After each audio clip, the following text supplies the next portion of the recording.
Experience. Pat Mayo Experience. Pat Mayo Experience. Pat Mayo Experience. Experience.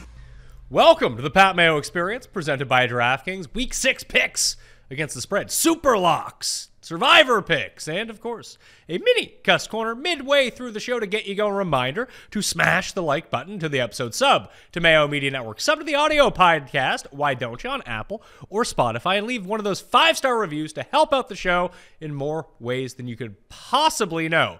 And if you want to get the secret link to the Wednesday episode on Tuesday evening, got to sub to the newsletter. All right, people? Sub to that newsletter. It's down in the description. It's completely free. It'll get sent right to you. You can watch it like 14 hours early.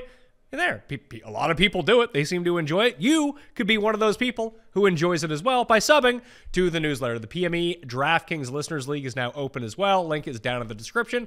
Let's fill that up. 3,500 spots this week.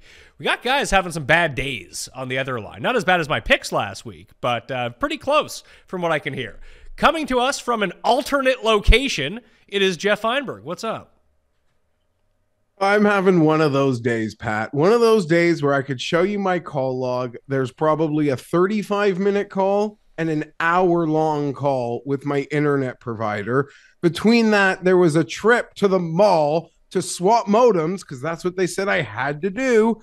And then you go back and the new one isn't working because they're saying the guy at the store didn't register it properly.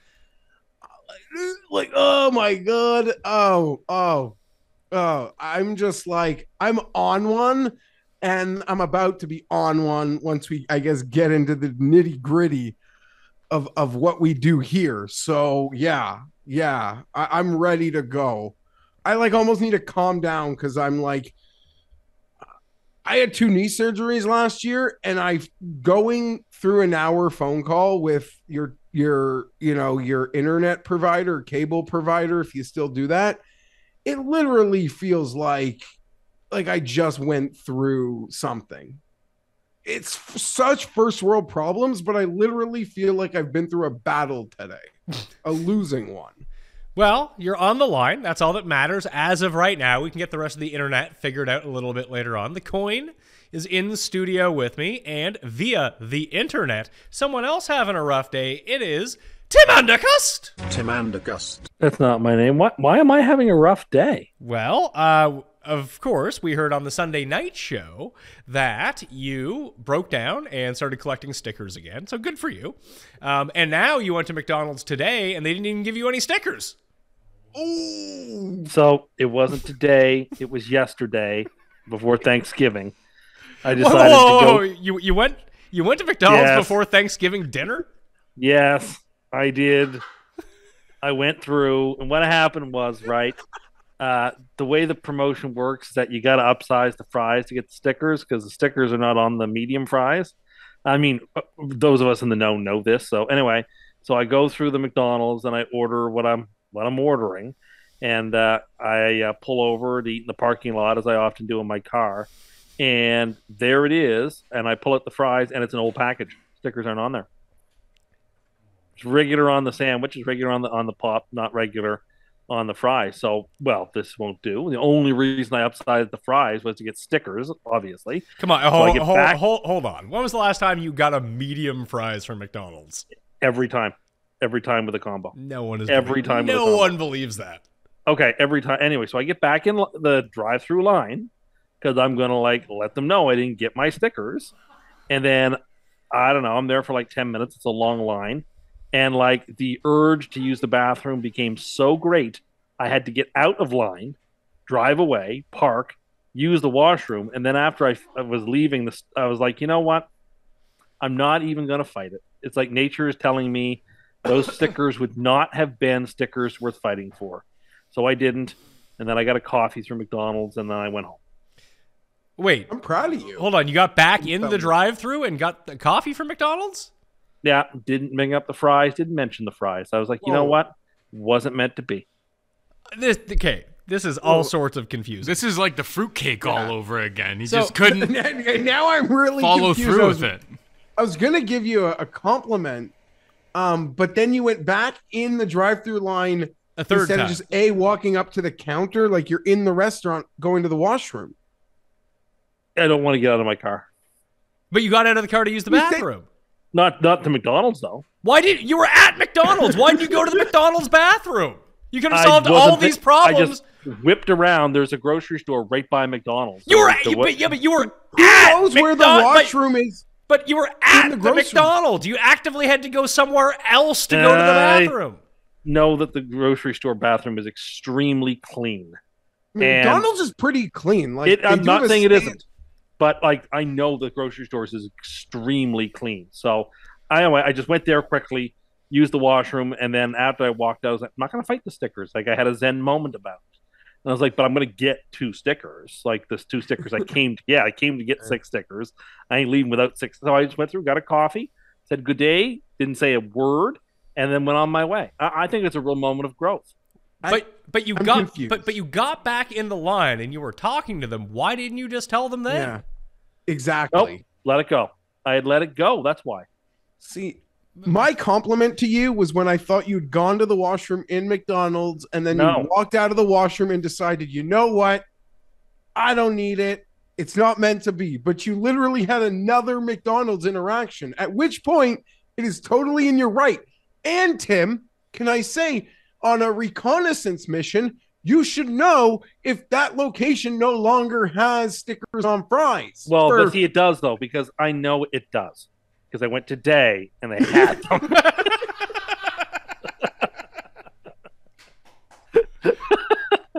And that was the first thing. In fact, I didn't even move my car forward. I got the bag. I stayed at the window and checked out the fries. And when I saw the stickers, I moved forward. Paul has a question. How many times have you been to McDonald's Since we last spoke. since like last week's show? Since Like, the since you last broke. week's show? Be honest. Okay. We last spoke last Tuesday evening. Wednesday, twice, Thursday, Saturday, Sunday, Monday, Tuesday. 7 times? Jesus Christ. I like that you've really leaned into it after said you're going to abstain for the entire competition. Oh, We're okay, not but they're judging. not all trips have been made equal, right? Not all trips are equal. Like literally, some trips have been to get a hash brown and a coffee. See, the hash brown is A plus EV move, but also you got to think the best ones aren't going to be there because they know too it's such a plus EV move because it's the cheapest item by far. it's But the, anyway, price per pull. It's the cheapest price per pull. oh, no Yes, question if about that it. makes There's any no sense. question about it. Yeah. So not all trips are made equal. Some are just like to get a coffee and a hash brown, or just 2 coffees. Other trips are to get the full meal deal. Like it depends on the trip. But you asked me how many times, and I consider that yesterday all one trip. So, Despite being anyway. in the drive-through line 3 separate times. yes, that's still only one trip, though. You know what I mean? But And there's 2 how's receipts. it going? I've gotten some freebies already, which I don't But you particularly care hate for. those. Which Like, I don't I- particularly care for. For me, those are wins. Like a free cheeseburger, that's a win. I got one of those. I'm giving those away. I don't want those. Why I- why are you giving those away? Couldn't you parlay those into more stickers? No, those don't have this. They're strategic. Only premium product, Pat, has Yeah, the stickers. That's they why we're don't- saying the hash brown actually could represent some value. Oh, it does. because- It's 99 cents. It's by far the best pull price dollar point. No, you can't win items that you can then win more stickers on. This is not like roll up the rim where you could like do it forever. No, it's anyway. It's a grind But out I'm there. not- How would it? It's a grind, but I'm not going overboard. No. No, I'm not. I'm not doing No. multiple. I think I only did 1 or 2 a days. I haven't been going crazy. Like I won't go again today, probably. Yeah, but Like, going 2 went. crazy, like you probably get. You're going crazy, like 2 a day. What does that mean? Like a 12 sticker day? No, actually, I suppose yes. Sometimes a 2 a day could be a 12 sticker day, but like yesterday was 6. Today was 6. Like I didn't eat it all either. Like, I'm not an It's animal. just so weird. The prizes aren't good enough for you to not eat. Like I'm or getting a large at least, fries. like I'm not enjoy eating the product.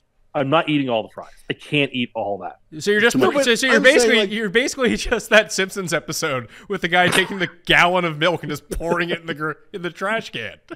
No, it's just that like, and it's why I've been saying for forever they should put these stickers on the healthy products because I'd buy them if they had stickers. Put them on the snack wraps. Put them on like the McCrispy wraps. Put them on the But salad. you're gonna say the milkshakes. you think that- like, 'cause you think you that- argued hold the on. milkshakes were healthy. You think that something called a McCrispy is healthy? No, the McCrispy wrap. You can get it grilled. So then it's no longer crispy now, is it? Yeah, I know it's not, but like the wraps, like the McCaesar wraps or whatever. You can get a grilled chicken. So Tim, if you come up just short, it'll probably be that first day that cost you. Don't even. I've been thinking about it. But nobody won any of the big ones in the first day because I was watching. Okay, and so like anyway, but I'm not going Oh my overboard. God. I'm not going. What? How many calories do you think a Caesar McWrap with grilled chicken is? I don't know. 300. 450 calories. Okay, so well, not too far off. Yeah, and there's no Again, way. and a person has Yeah, but 22 to 2,300 calories a day to play with. but you would never go to McDonald's and get one of those. Yeah, I would. No, you wouldn't. You don't know what I would do. Who are you lying to? Yourself? Anyway, my point is they should put it on the healthy stuff and encourage people to get more healthy stuff. But maybe they should just start serving more healthy stuff. Or you should be able to buy stickers and donate the food to a food bank. There's a food bank sitting on the ground outside of every McDonald's. Not where I am. Yeah, Not in suburbia. Tim calls that free beans as he walks into McDonald's. Oh, it's a good deal here on these canned beans. Free for Tim. You would take those, wouldn't you, Tim? No, I would not. You called them quite a deal. And I have so much leftover food too, from Thanksgiving. But you might as well throw it out with the rest of the food. I just can't even. Anyway. Well, you won last week in terms of the picks, not me. I was 3-13 against the spread, thus making it 8 years of this show my worst week of all time. So hopefully I can rebound. Jeff was 5-11. Tim, you were 8-8. That was good to win. The coin was 7-9. Tim pulls into the lead for the year, 41-38, 3 games above 500. That puts me in last. You're up by 6 games on me. I lost my super lock. So did Jeff. Tim won his. So Tim and I are both 4-1 with the super lock. Jeff is now 3-2, and you both took Buffalo in Survivor. That won. Green Bay screwed you over in your free money teaser, Tim. And you dropped to 1-4 for the season. Let's get into the Thursday night game. A fun one on Thursday night. Commandos at the Bears. The Bears are favored by 1 point. The over-under is 37.5. Turns out that Carson Wentz, he came out to clarify what Ian Rappaport had reported after Ron Rivera threw him under the bus, that he's dealing with the shoulder injury. He said he's not really dealing with the shoulder injury, and that he'll be okay. It was just some regular wear and tear from the game.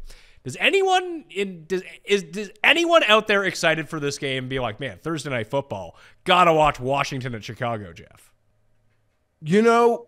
Roger Goodell, and by no means like anybody, anyone who runs the league, and I thought like such low-hanging fruit, making fun of like Amazon buying the game as everyone's watching it. But there's a lot of discourse like in the world at the moment. But it does feel like everybody is united, at least in America, around watching Thursday Night Football. Like, everyone still watches a bad game. It doesn't really matter. The games are evergreen. It's almost like a litmus test for the league at this point. All that being said, Washington's the best unit. Washington's front four is the best unit in the game. The players on that unit are probably the best players in the game.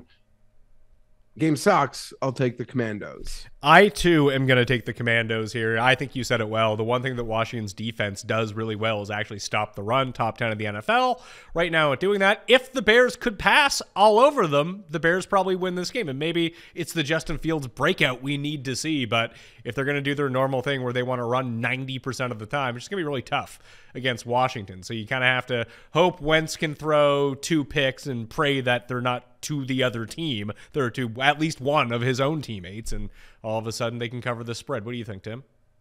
Oh, well, I don't want to watch this game. I really don't. Don't. I'll watch the baseball playoffs. At least there's something else for me to watch, right? But during the commercial breaks, they play your theme music on Amazon. Thank you, everybody. I don't know that, so I'm glad you let me know that. In case you thought that for some reason I missed that, I appreciate. What do you call them, Geoff? The people on Twitter who try to let you know all these information you already know. Oh, the carrier pigeons? Yeah, carrier pigeons. Yeah. Thank you to all the carrier pigeons about the music. I'm aware. My ears work. I tend to watch the NLDS and ALDS and not very much of this game at all. But I will take the points with the Commanders, and I hate the game.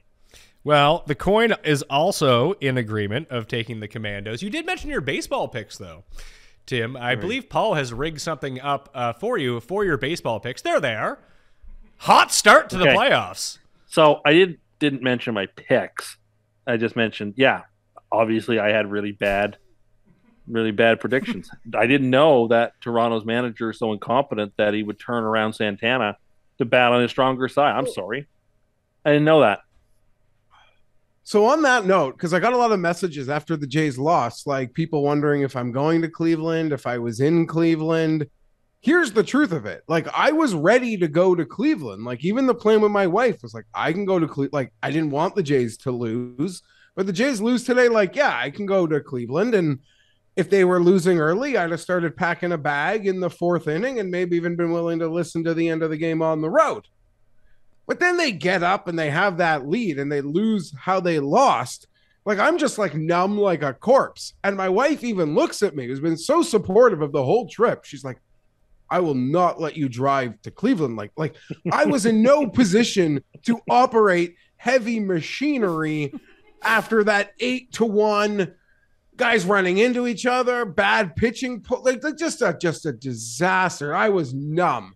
So for anyone wondering, I wasn't in Cleveland. And for people wondering, my support now is exclusively behind the Yankees. I want the Yankees to win the World Series. You're good. No, because I want Judge to win. I want Judge to win. The Yankees haven't won it like 13 years. The Yankees had a great season, and they haven't won it forever. And I like Judge, and so I think it would be fun for New York sports are burgeoning. You got the Giants are good, the Jets are good, the Yankees are good. Let's go Yankees. The Mets are gone now. Let's go Yankees. I don't know who you're sucking up to, but nobody. Okay. I'm just expressing my opinion. I want like a Yankees, and I don't know. In the National League, somebody fun would be. Dodgers. Yankees, Dodgers. That'd be a fun World Series. If people would watch that, people will never watch the World Series. Yankees, right. Dodgers, and Yankees win in 6. Paul, you had a question? No, I think he's doing it just to piss off the largest fan base in all of baseball. Like Yankees. Well, he's already crippled poor Mets fans for like 5 consecutive years. For sure. It was especially bad this year. It was a tough No, scene. it'd be fun I think it'd be fun at the Yankees one. Okay. Let's go to the Sunday slate of games. Bucks at Steelers. The Steelers are 8.5-point home dogs. 43.5 is the over-under. What could they make this line that you would want to bet on the Steelers, Geoff? Maybe 8.5 is the number, but I feel like I need more. Yeah, I really have no idea. I mean, to Tim's point, on Sunday night, the Steelers were competitive for like 4 minutes. As is, I don't really know that it's either the Bucks or no bet. Like, I'm not going to want to bet the game and trying to guess if Kenny Pickett's going to play well or if the Steelers are going to rally.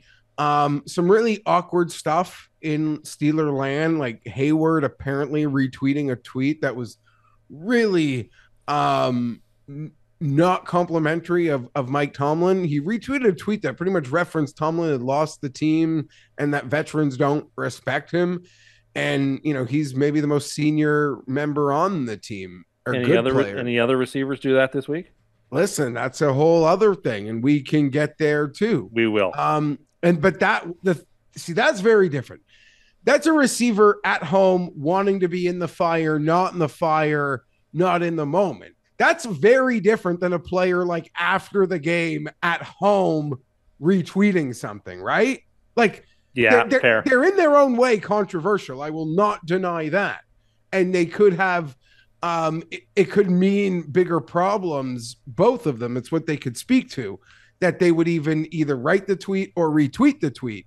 But one in some ways is more, I don't know. That's all. They're different. They're different. Well, I guess both involving Twitter. Again, a long way of saying the Bucs, their schedule's lighting up. Their offense seems like it's getting healthier. Strange game versus Atlanta last week where it seemed like they kind of took their foot off the pedal there, and Atlanta got a backdoor it.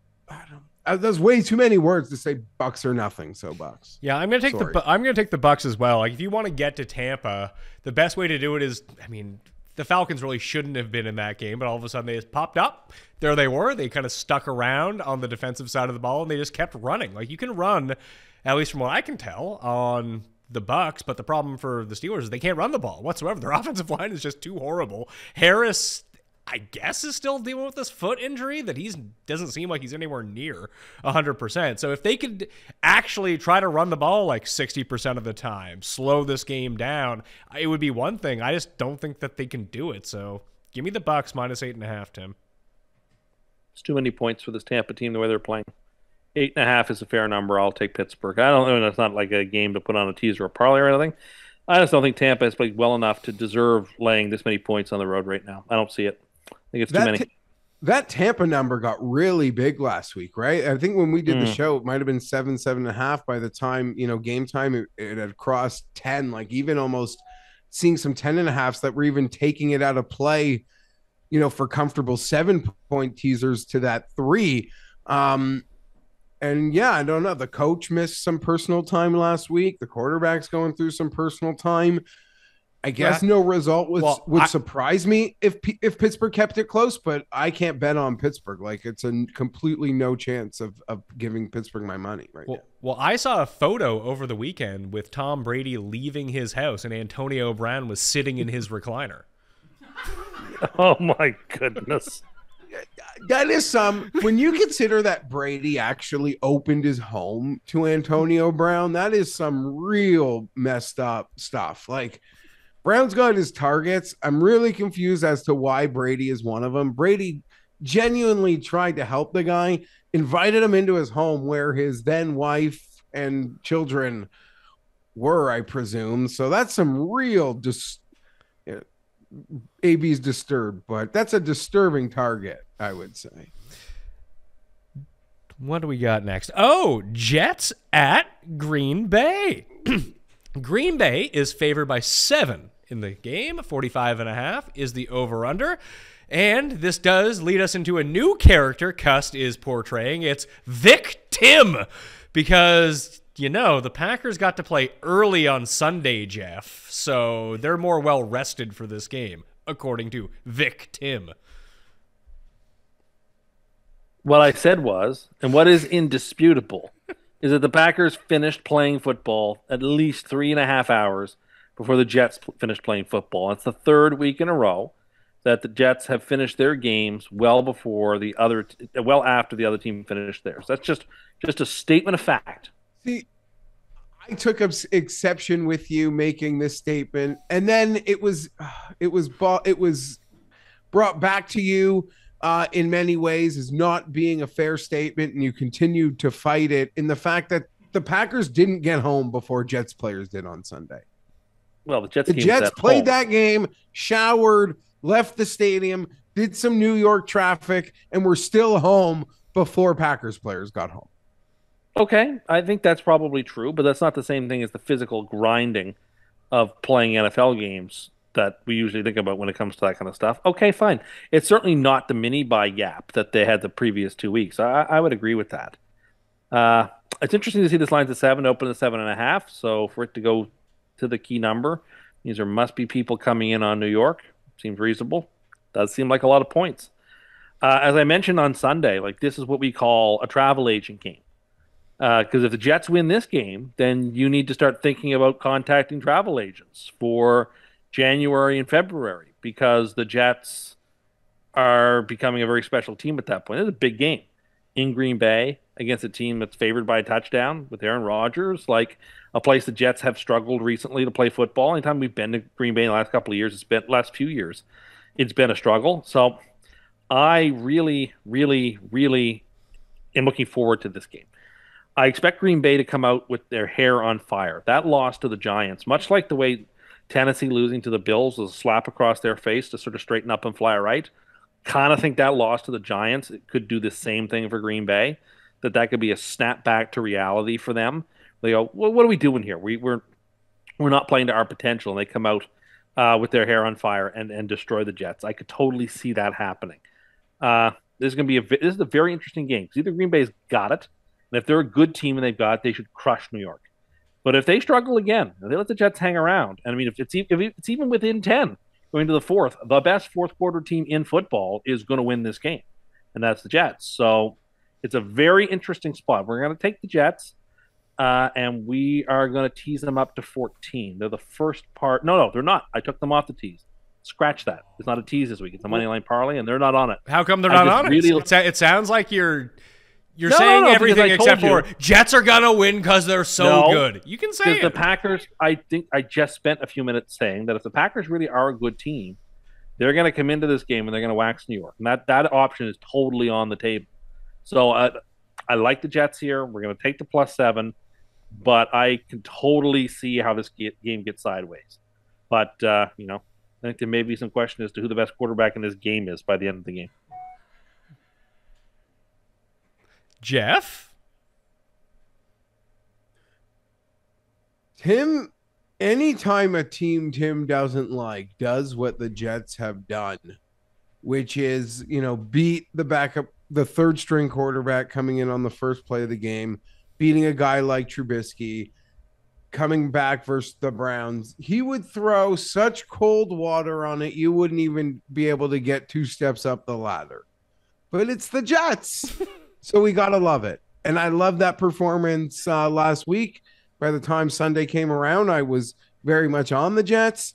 But this game to me kind of feels like that week 3 game, Jets versus Bengals. Like the Bengals, and Tim kind of laid it out. Like we're sort of going to find out in some ways in a really good team that was a Final Four team last year. Bengals a Super Bowl team. They need to get off the mat, and they just whipped the Jets. Mm-hmm. I lean the Packers in the same way I lean the Bengals. The Bengals were actually my super lock that week. I don't have that sort of confidence here to go with the Packers in that regard, but I will be taking the Packers. I'll be laying those points. I did not see the game Sunday morning. It seemed disgusting. The way everyone was talking about it. I saw the goal line stand at the very end. But other than that, I saw nothing. And yeah, I think the Packers are going to whoop them. I'm going to take the Packers as well. Paul had a question for you, though, Tim. He gave this to me before the show started. He said he went to Costco, and they had, 32 cans, Paul? Yes. 30, yeah, it's 32 packs. A 32-pack of Diet Pepsi for $10.99. And the equivalent Diet Coke was $14.99. He wanted to know, what is the breaking point of where you would just start buying the Pepsi because it's that much cheaper, and you're cheap. So it would have. Well, first, I am not cheap. Secondly, it would have to be some sort of nuclear circumstance where nothing is available. None. I would pay triple, quadruple before I bought Pepsi. Would I go buy Big 8 Diet Cola before I bought? Yes, I would. That's disgusting. Big 8 is disgusting. Oh, I kind of like Big 8. Sorry, I'm eating candy corn here. I like. Why the fuck are you eating during the show? I shouldn't be. I'm sorry. I didn't think you were going to come right back. I didn't think you were going to come. I didn't think you were going to come right back to me. What Halloween candy are you eating there, buddy? I'm eating a little bit of candy corn. Oh my god! I got someone brought me over some candy corn yesterday for Thanksgiving. It's a weird thing to eat mid podcast. It's on my table. I'm sorry. I don't know it wouldn't matter to me with the price difference. When it comes to something like Diet Coke, like, there are places in life to save and places in life not to save. I'm not saving there. Geoff, it also was revealed to me that it's not only at my house where Tim just leaves his shit around. He's doing it at other people's houses too. I forget to take a Tim Hortons coffee cup with me. Like, okay, and sure. And listen, this isn't America, pal. You can't just wear your shoes in everyone's house. Your dirty ass shoes. Well, if you're in someone's basement, I'm never sure when I should take them off. You take them off. What place have you ever been to, in Canada at least, where you don't take your fucking shoes off before you come in? Well, I don't know. Nowhere is the answer. You're just fucking lazy, leaving your shit around, keeping your shoes on. All right, unless the Go ahead. host says, like, leave your shoes on. Yeah, as did you're that entering. happen? That does happen sometimes. Did it happen this time? No, it is true. You only leave them on if you're specifically told, like, you know what? You should leave those on. Like, I've got a puppy, so I tell people right now to leave their shoes on, because, Yeah. But you can't pick up your stuff over there either? I have a lot of shortcomings, and I apologize for all of them. You don't need to apologize for it. I don't want you want me to say. I don't. Not defending myself. I can't defend myself. Well, you were defending yourself earlier. You say, well, I'm getting better. Well, you're not getting any fucking better. You're that's doing not it everywhere. Defending myself. That's not defending myself. That's explaining the fact that it is getting better. And that I am showing growth and progress. You're not showing growth. You're almost fucking 40 and don't know how to throw anything in the fucking garbage. I know. Well, this week I will. Put everything in the garbage. Everything. Can I hold you to that? Is there a Yes. Is there a punishment if you don't? Yeah, I'll do a Crystal Pepsi shoey on the live show if I don't. No, you've already done that. I mean, you love Crystal Pepsi, don't you? Yeah, that's Begging to have another one. Oh, you could name the thing. I don't care. Oh, Geoff, what do you think? Maybe the audience can chime in on this one. What should be a punishment on the live show on Sunday if Tim doesn't pick up his shit inside? Because I will pick it up. Paul, you said that last week and the week before, and you didn't fucking do it. I think he should shoey a 40 of malt liquor. A 40 of malt liquor? Yeah. Whoa. I don't know that I can do Like, that would make for good content. Well, just like when Tim Good thought, SEO. Well, at one point, Tim thought that he was going to do Edward 40 hands on our golf trip, and he thought that doing Edward 40 hands meant like 2 bottles of rum 40s attached to his hand. Yeah, I thought Not it was malt too liquor. hard liquor 40s. And he thought he could do it. Tim should probably just have to drink, like, just not get to keep the stickers off like a Duke's cup. Like, that would be you can't do torture that. enough. You can't do that to me. You can't do that to me. That maybe that should be the punishment. We have to go get you Like, McDonald's. you have to drink out of the cup. You have to use the cup, but you are not allowed to take the stickers or even reveal the stickers. No, that's cruel. That's too cruel. You know what's cruel? Not picking up your shit at my house. Or other people's better. houses. What do your parents say getting when you better. go back to their place and leave shit all over their house? They just be like, oh, that's Tim. I think I'm getting better. You're not. Not getting better. As it was just brought up that you did it again. I didn't mean to. That doesn't fucking matter. Well, actually, it does. Intentionality is actually important. No, it's not. Like, as Geoff described last week, like, I have kids that are 2 and 3. Jeff's are 6 and 3. Like, they're not trying to do it. You have to teach them to be better. You're a grown fucking man. And I'm not allowed to make mistakes. Every single mistake, every single fucking week, Well, it won't everywhere happen you again. go. No, Everywhere I you've go. now said that every week of the year, and you're still doing it. Like, is it wrong to sometimes leave your tray at McDonald's at your seat? Yes. Okay, Do you do that too? I've done that. Do you not return your shopping cart?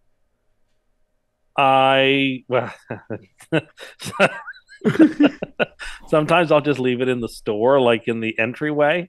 Okay, Because well I take my bag out. that's actually not bad because that's where Yeah, that's where it actually a goes. decent trade-off.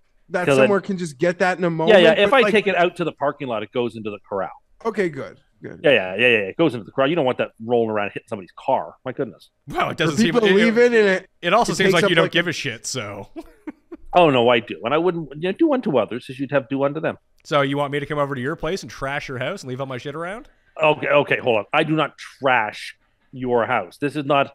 I'm not Keith Moon from The Who blowing up the walls in your house. Like, that is not happening. That's I leave a cup behind. No, that's not true. You have left a cup behind every single week and a bunch of cans. And until last week, you left your food everywhere too. So I'm trying to get better. Why don't you just do it all? I'm going to try.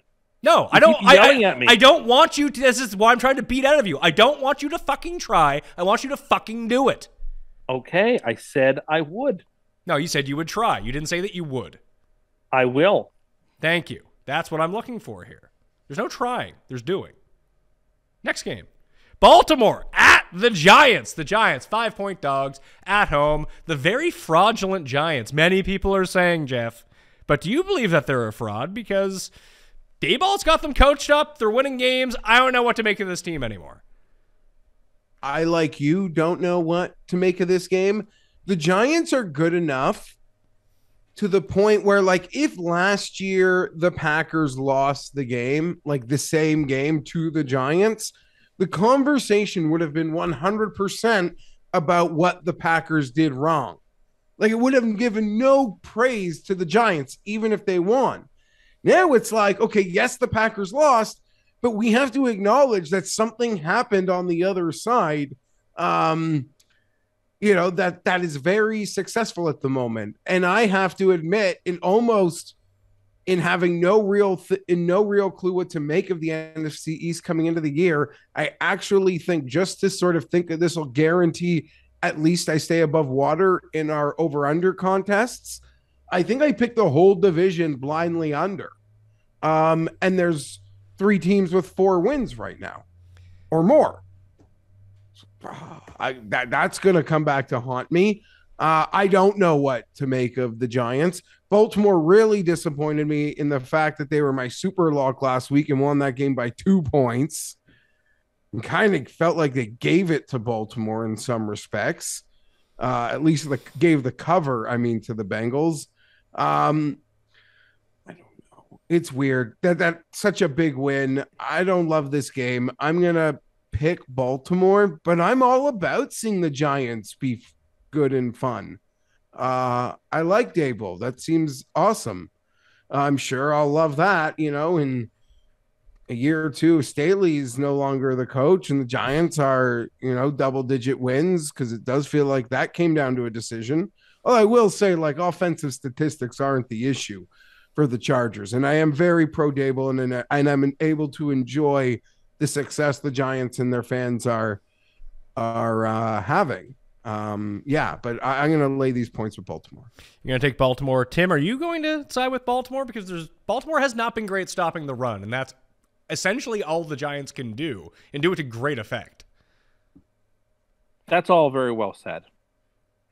But I don't think the Giants can stop what the Ravens are going to put together on the other side of the ball either. I think Lamar is going to have a massive day.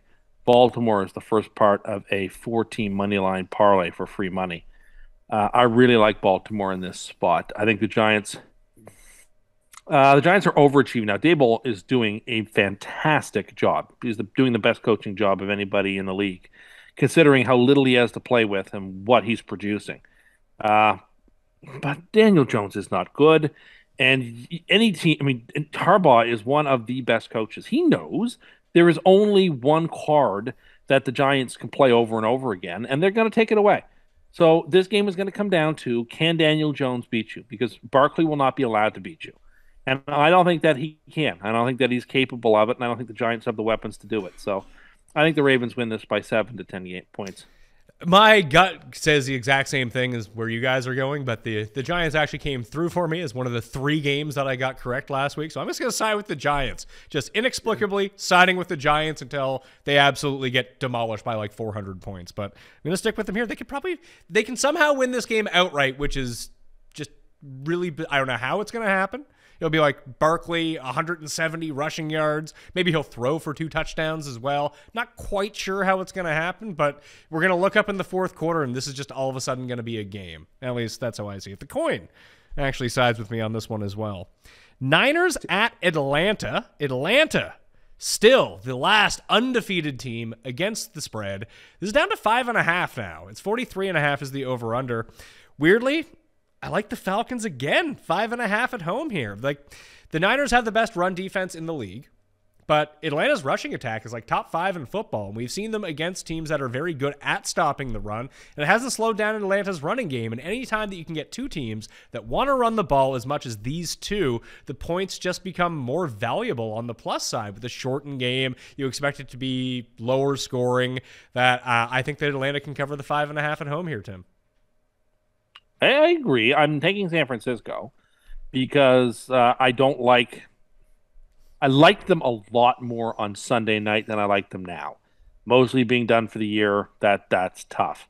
Bosa, having Bosa syndrome, isn't playing. That's awful too. Like, the Niners are not at the 100% help they were 2 weeks ago when their defense looked unbeatable. But they're still a force. And I don't think Atlanta can match up against what San Francisco can bring to bear on them. And plus, the Falcons are getting to the point now that they've covered 5 straight weeks, and it's becoming stranger and stranger. And I don't know. I like this Atlanta team too, which is why it annoys me. Like, I think they're an interesting team. They're fun. Arthur Smith is also doing a fantastic coaching job, and I've been very impressed by that. But no Cordarrelle Patterson, who's a player I think they would need to have to beat San Francisco. And I don't know. I just think Mariota's going to get crushed. That's how I see this being done. He's going to get crushed by the 49ers. Now, could they cover? Yes, because this game could be like 10-0 San Francisco. Like 10-7 San Francisco. And so the Falcons could cover. That's totally on the cards.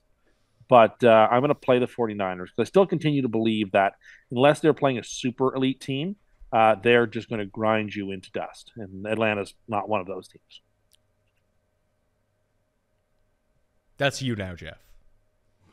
Last week felt like it could be a look ahead spot for the 49ers off of that Monday night win. It certainly wasn't. They just demolished the Panthers. This is a no bet, but I wish I had the balls to say I'd actually want to bet Atlanta, because part of me thinks that it does. The 49ers are now like got another whack-a-mole of injuries all over the place. It's almost to the point you're starting to feel have some level of sympathy for them, because there certainly feels like there's a real big opportunity for them in that division, in the NFC as a whole. But I don't know that I can get there. It's a cross-country game. Again, they play the Chiefs next week, which Tim loves to reference Super Bowl rematches. That could be a look. I mean, I even without the Super Bowl rematch, feel like you got Mahomes on your schedule next. That sort of feels like the big spot. And I think Pat alluded to this with Atlanta. Yeah, it's great. Like, they're going to fight for you to get that back door. I'll take Atlanta here. I wish I was getting a bigger number, but I think they might. I'm so desperate to think the 49ers could have a letdown spot here, to think Atlanta could actually win this game. But that actually feels crazy, and I don't even know if I have the courage or balls myself to make that bet. I don't know if I'd go for the outright win. I can see it happening. Listen, crazy shit happens like every single week. But the 5.5 seems artificially low. That's probably a product of them being 5-0 against the spread, or the book's just kind of taking a stand on it. Because I think you release this line as it is right now to like the casual betting public. They're like 5.5 for the Niners. Atlanta sucks. Like, they're not random dude who bets, puts his parlays together every single week. And that's, I was reading today, like all of the new bettors coming into the ecosystem with the legalized gambling now available in either provinces or all the new states, that most of the new bettors, unsurprisingly, Geoff, are just betting parlays. That they'll just see, free money Niners. Nothing like putting those games on a parlay, seeing that number get juiced up. One more game, double that up. Even the commercials here, Pat, they're kind of so embarrassing. They love selling you on the multi-game parlays, which, hey, listen, I like betting first touchdown, and that's probably the biggest sucker bet in football. But I'm doing it just for fun, and, it is what it is. And I know, like, it's not a plus EV situation. But, yeah, I don't know. The parlays are, they're crazy. They'll get you. They'll ruin a good Sunday quickly, I guess. I don't even remember where we were. Atlanta, good, better at football than we thought. I don't remember. Patriots at Browns. The Browns are favored by 3 at home against, I'm guessing it's Bailey Zappi again. We'll see if Mac Jones can hobble his way back onto the field this week. 42.5 is the over-under. These teams are really strange. Obviously, both amazing rushing attacks. The number 1 rushing offense in football is the Cleveland Browns, as Geoff got firsthand to last week. Very good at running the ball. But here's the sneaky thing, Geoff, about the Cleveland Browns. Their defense is horrible. They have a bottom 3 defense in the NFL. And that's why with Garrett in, with Garrett out, you can score a ton of points on the Browns. So no Damian Harris on the other side of the ball. They're going to be running a ton as well. I think I'm just going to side with the points here and take New England. Like, they're the same team. Yeah, and how many points are we getting on DraftKings again? 3. Yeah, you just got to take it. Look at every single Brown game this year. I mean, that gives you the outright win out. That gives you the push. That gives you the hit on the 1 or the 2. I mean, the Browns are just allergic to close games. And it happened again for them last week. And the Patriots and Bill Belichick, like, yes, I guess the Chargers were able to hit bigger chunk plays, but Bill Belichick will just take his 3-point, like 6 yards of play every time and add them up. It's first down, first down, first down. Look at what Atlanta did to end the game versus them a couple weeks ago. They kept the ball, ran like 16 plays, 7-8 minute drive. I think the Patriots will be able to do the exact same thing against them. I'm going to take these points. This is a game I might actually bet. Stefanski's stupid, by the way. Oh, he's stupid? I watched a game where both coaches could have been fired. The winner and the loser. Stefanski is 33% against the spread when the Browns are a favorite so far in his coaching tenure. But Tim, did you know that the Browns are the number 1 rushing offense in football and the number 10 passing offense in football? Their offense has been really good with Jacoby Brissett. I believe that. I mean, they are scoring a ton of points in games. So that kind of does, that tracks. But you don't need to convince me to take the Patriots. I think the Patriots are still a semi-dangerous team. I love them here in this spot. Yeah, bring them aboard. I'm aboard with you with Pat Patriot. This could be a super lock for me. I can understand it. I can understand it. Next game is very confusing to me, and I don't know which side I want to take because everything is telling me to take the Bengals -2 over the Saints in the spot. 43.5 is the over-under. Is it just the year from... I think we kind of saw this coming from the Bengals. You know, the Super Bowl loser... You know, are things not going to go where everything broke their way the second half of last season? Everything seems to be breaking against them this time around, that they are kind of the team that they probably should have been a year ago if you don't get every single break going your way, or are they just wildly underachieving and they should like beat the crap out of the Saints? I don't believe in the Saints. Like, the Saints could have lost last week. They definitely should not have covered that 5.5. Still very upset about that. Geoff, did you watch that game? Because I talked to Tim about this on Sunday when Seattle randomly went for 2 for no reason. Yeah. I mean, listen, that was on a game. We had no volume on it. We had it on. It was maybe the most entertaining game, but it wasn't on the big screen. So I had no volume on the game. And like you guys on Sunday night, you're just like, maybe the kicker's hurt, because that happened with Prater a couple weeks ago where that was a confusing 2-point conversion and you find out the kicker's hurt. It made 0 sense. And I feel bad that you, at least in that moment, probably lost a bet or a cover on that strange decision. Yeah, because it forced New Orleans to go for 2 later on after Seattle had scored a touchdown, and then they got it. They don't get it, they cover, or they never have to do it, they don't cover because it's just 1-1 anyway. It really pissed me off. Does anyone believe in either of these teams, Tim? I mean, probably not. The Bengals are underachieving. There's no other way to put it. They are a better team than Baltimore. They should have won that game. They're a better talented team top to bottom. They did not win it. They're a more talented team than Dallas. They didn't win that game. Far more talented than Pittsburgh. Didn't win that game. All of their own making. They did it to themselves in all 3 games. They should have won all those games. They didn't win any of them. They are underachieving. They don't seem like they're playing offensively. They seem to be poorly coached. Burrow holds on to the ball way too long. He's not making good decisions. The Bengals are a disappointment thus far. This is a great spot for them, though. Indoors in a fast track. The Saints have real problems defensively. Clearly, they're not this elite defense we thought they were. If the Bengals can't get on track here and score a ton of points and win this game, where's it coming from? Like, this is a great spot. I love the Bengals here. We're going to lay the 2 points, and we'll take the Bengals because I still like them. Despite their underachieving, I still think they can turn it around. I still think they can be special. But you should be very disappointed in them. If you're a fan of football, because they're not producing for us what we should be getting from them. Do you still believe in New Orleans, Geoff? Because you bet them to make the playoffs, didn't you? Yeah. And honestly, that bet kind of feels dead. And to be honest, that was one that I kind of backed off on as the season got closer, in the sense that I bought into some of the noise around Brady. What a big deal it would be for him to be missing that time in camp, how awkward that was for a guy whose like whole life is all in. And he's so all in to the point that, it's costing him his family at the moment. Like, the guy respects the game. He's addicted to the game. I think he's the man.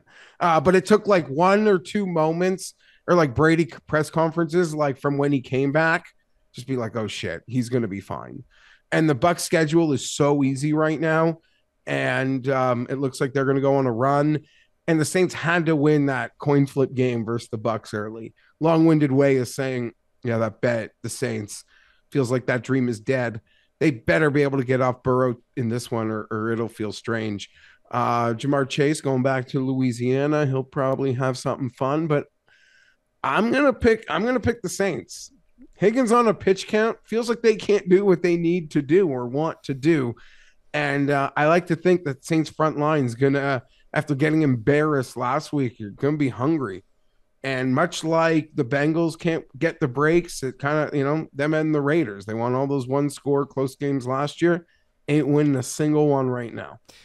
New Orleans, for the first 3 weeks of the season, was inside the bottom 3 in adjusted sack rate for their defensive line. They were not getting to the passer. They've now climbed all the way up to 15th in the NFL, so they're just generating more pressure as the weeks go by, and that's going to be bad news for Joe Burrow, at least from what we've seen so far, if he continues to hold on to the ball. And I'm with you. When Higgins isn't out there, they look like a completely different team. Like, Hayden Hurst all of a sudden becomes your receiver too. Teams can just throw everything they have into stopping Jamar Chase, which has been, I don't want to say easy this season, but he definitely has not been the player that everyone expected him to be in year 2. So I'm going to go with you. I don't love it. It's not going to be my super lock, but I'll take the New Orleans Saints +2. So that puts us both on the Saints.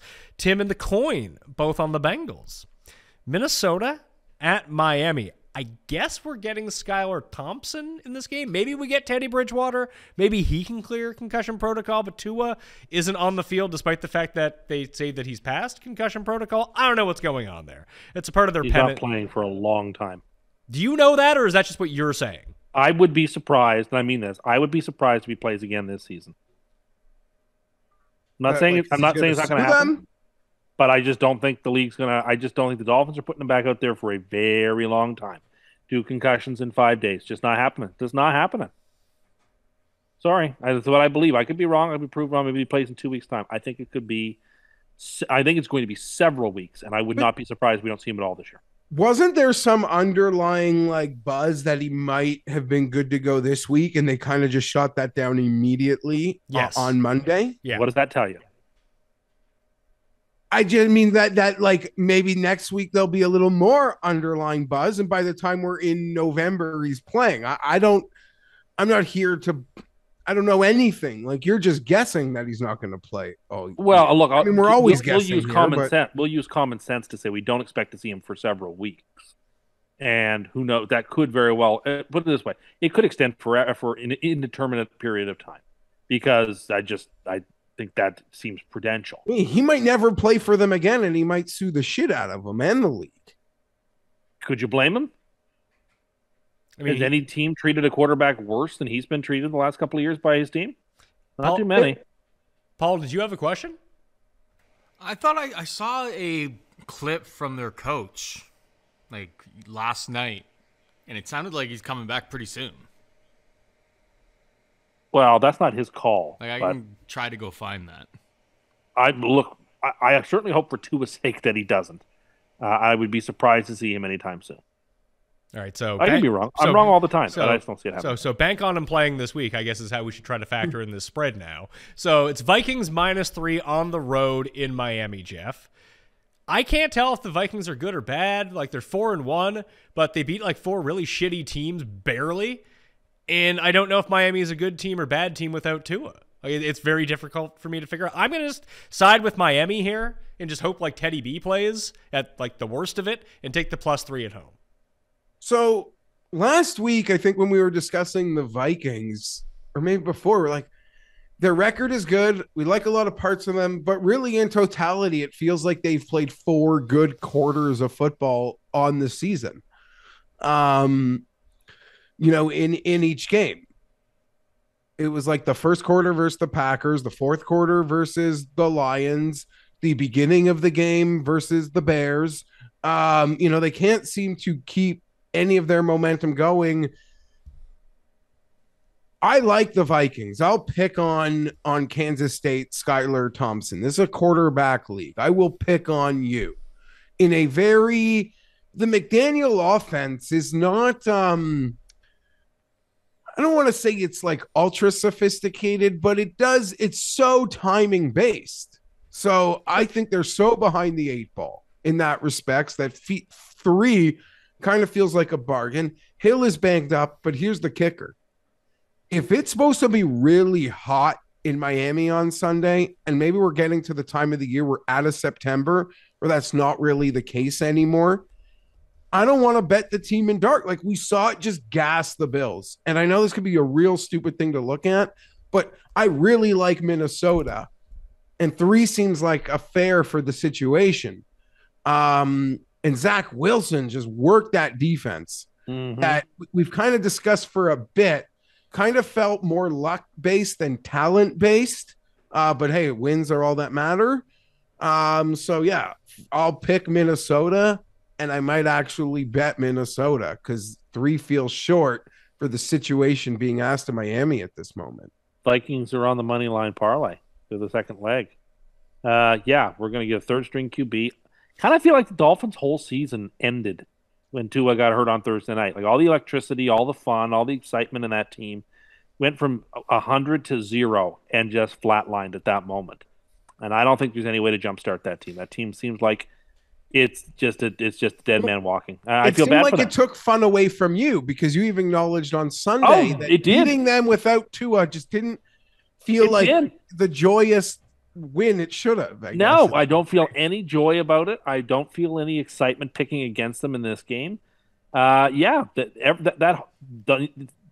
injury ruined that entire team season and ruined everything about that team. All the fun and interesting energy that was coming out of that team, gone, and it's not coming back. The energy's not coming back. It's too bad because at least it was a fun NFL story. We just had that; it's just gone from us. Oh, you loved it. Well, I liked the story. It was fun, even not enjoying them and being annoyed when they won. That was still, the tension was fun. But once he got hurt, I was like, you felt bad. It's like the air went out of the balloon. Agreed. There's no joy in Mudville. It is strange, though, that Tua's not there anymore, and now their season is basically over. Is this you acknowledging that Tua's great? No, but what I will say is him being there provides an electricity, an interest factor.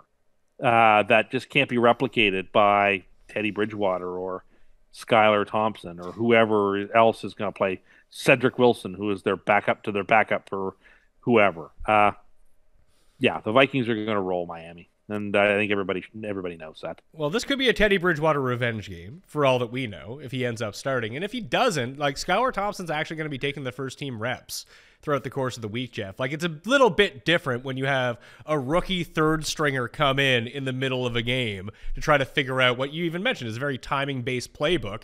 At least with a week of practice, he might look a little bit better. Okay, that is fair. But again, like, it's a brand new offense. They had a quarterback who lacked confidence and had his new parts in the offseason. Like, Tua had to get everything he could out of that offseason, and it seemed like he maximized it. Credit to him. And to Tim's point, it's in some ways, as a football fan, like a fun story. Kind of feels like it kind of died with that Thursday night situation. it seems like it's still way too intricate a timing based offense that 2.5 days of practice are going to save it, especially if Hill isn't even practicing. Now, we don't know that, but he's got the foot injury. I doubt they're rushing him out there on a Wednesday to practice either. So there are just a lot of concerns. I trust McDaniels. I like McDaniel enough as a coach. Like, you get 3.5 yards of play and just try to, like, just, I don't know, find a way down the field. But, you know, I like O'Connell here as well. The spread almost tells me Teddy's playing, right? Yeah. Because we know how the NFL works, what the value of the quarterback is against the line. This to have a number out there that we could bet right now that low with Skylar Thompson, just the books are telling me I think Teddy's playing. Hey, play Dalvin Cook in all of your DK lineups. This is a great matchup. Breece Hall ripped them apart for a reason. The Dolphins are eminently destroyable by a running back, and I expect that to happen. And maybe he'll do the Waddle dance. Yeah, right in Waddle's face when they score a touchdown. And maybe Tyreek won't get a forearm shiver this week because he didn't talk about how Minneapolis is a bad place to play or something. But I don't actually recall him saying that New York was a bad place to play. That was the intimation he was making. And you know what? Jets fan, just the same way where when the Raiders lost last night, the first thing on Chargers Reddit was a celebration for Raiders losing. You were looking at the Reddit? Yeah, I was. Just the same way that Jets fans thoroughly enjoy being able to rub Miami's nose in a loss like that. The way that the contemptuousness with which certain Dolphins players treated the Jets just needed to be rectified. So that's not happening in this game. So what you're saying is that the most insane and just depraved, the lunatics out there, this is how they interpret stuff that is said? You think it was depraved? Okay, fine. Do you think that we're depraved to see slights when there are clear slights? Like, I do not like the Miami Dolphins. I don't like the way they treat the Jets. But you want to read in what you want to read into it. Geoff, as Tyreek Hill said, why didn't you go play for the Jets? I don't want to pay that much in state tax. Enjoy being styled on. Enjoy being styled on. Enjoy being posterized. No, it does. To be fair to Hill, like, it does feel like he clarified that with no ill will, that his decision was pretty much based on taxes. And there's ill will on this side. There's ill will on this side. He doesn't want it dark at 5 o'clock. Tariq Hill didn't want to move somewhere where he had to pay the taxes and it's dark by 5 o'clock. Oh, poor dear. Well, enjoy Miami because in January you'll be able to sit on the beach and not have to worry about football. Well, he seems it's warm all day there. Then he might enjoy that. He's gonna keep more of his money. Great, enjoy it, and he'll have many more weeks to spend it. Great, I don't care. Well, it seems like you do care. You seem pretty upset about it. No, just type. You sound unhinged. That type of pettiness made me happy. That type, your type of pettiness makes you happy? No, but that makes me happy. Or when there's a celebration on Chargers Reddit for a Raiders loss, that sort of stuff. But, Chargers Reddit would have been happier if the Chiefs lost. No, they clearly hate the Raiders so much more. It would have been. The hatred is so much stronger for the Raiders, though, Geoff. I think there's a primal. I understand that, but you would have seen the same memes or something happy if the Chiefs lost. A really awkward place to go to see how a third-party team in a division is reacting to a primetime game in which two teams in the division played. Also, that just shows you how unhinged these people are, that they're pumped that the Raiders lost when the thing that helps them the most is the Chiefs losing.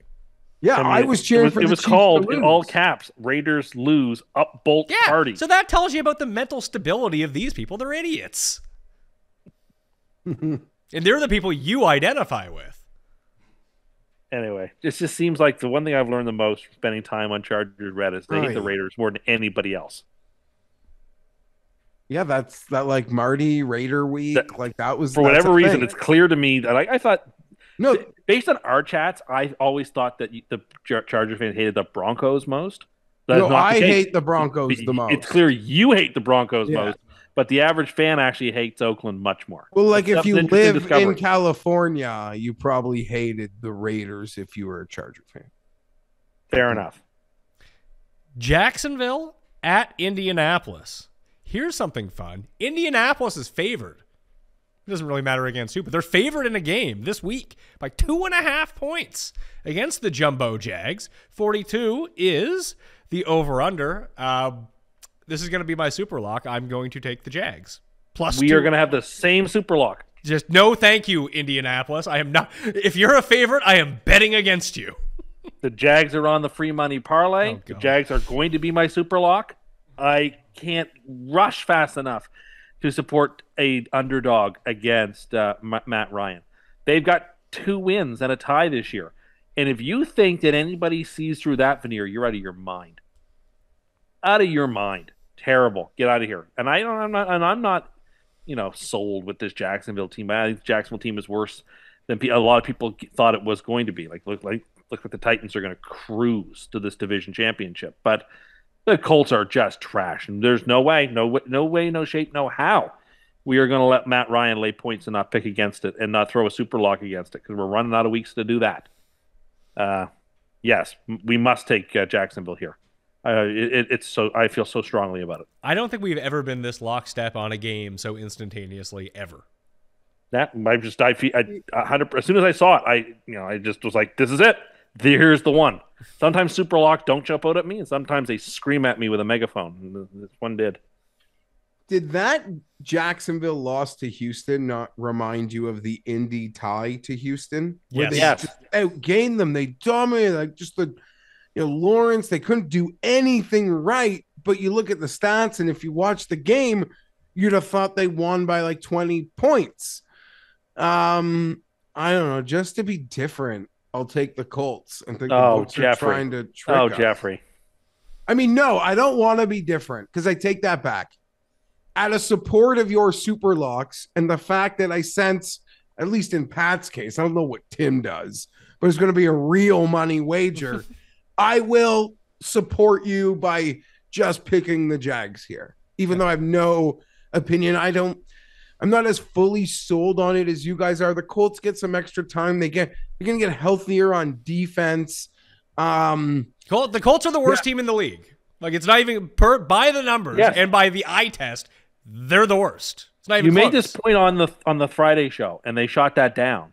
And I was like wanting to yell back. It's like the Colts are so clearly the worst team in football. They could be. No, there's no could. There is no could. It's like that line from Moneyball. It's like there's good teams, and then there's gap, and then there's 5,000 layers of crap, and then there's us, the Oakland A's. That's where Indianapolis is. Like they're in the dig up stupid situation. Like you couldn't get any lower. I hate this team. They're talentless. I don't mind their defense. They're talentless. No, not feeling the best about this anymore. No, freest of the free money. As I'm like thinking through the roster in my head, they are flawed, and they're not what they were, and their O-line is in shambles. But there's way more talent there than the worst team in the league. But they are the. You should just go on the Friday show then, Jeff, and you can go on the Friday show and agree with them about everything. No, I'm not here to. I don't want to. You can go on with Rob about how good Carolina is and how bad Atlanta is, and how the Colts are not that bad at all. I would like 5 minutes with Rob just to discuss, because. He's right, by the way. No, yeah, fine. The math might be right. It's also problematic. It's not even the math. It's just pure logic. Like if you want to say, "Hey, here's the defense. Let's trust it," then you should go for it even more because you trust your defense. It's worse when you're 7 yards. So now we don't trust our defense. So now we don't trust our defense. But he didn't trust his defense. Like, and also the coach lies in the press conference. First, he says he trusted his defense. No, he didn't. If he trusted his defense, he'd have punted there. Secondly, he congratulated them on the stop that they made. They didn't make a stop. They stopped the game. The game was over. No, listen. They didn't. The defense did nothing.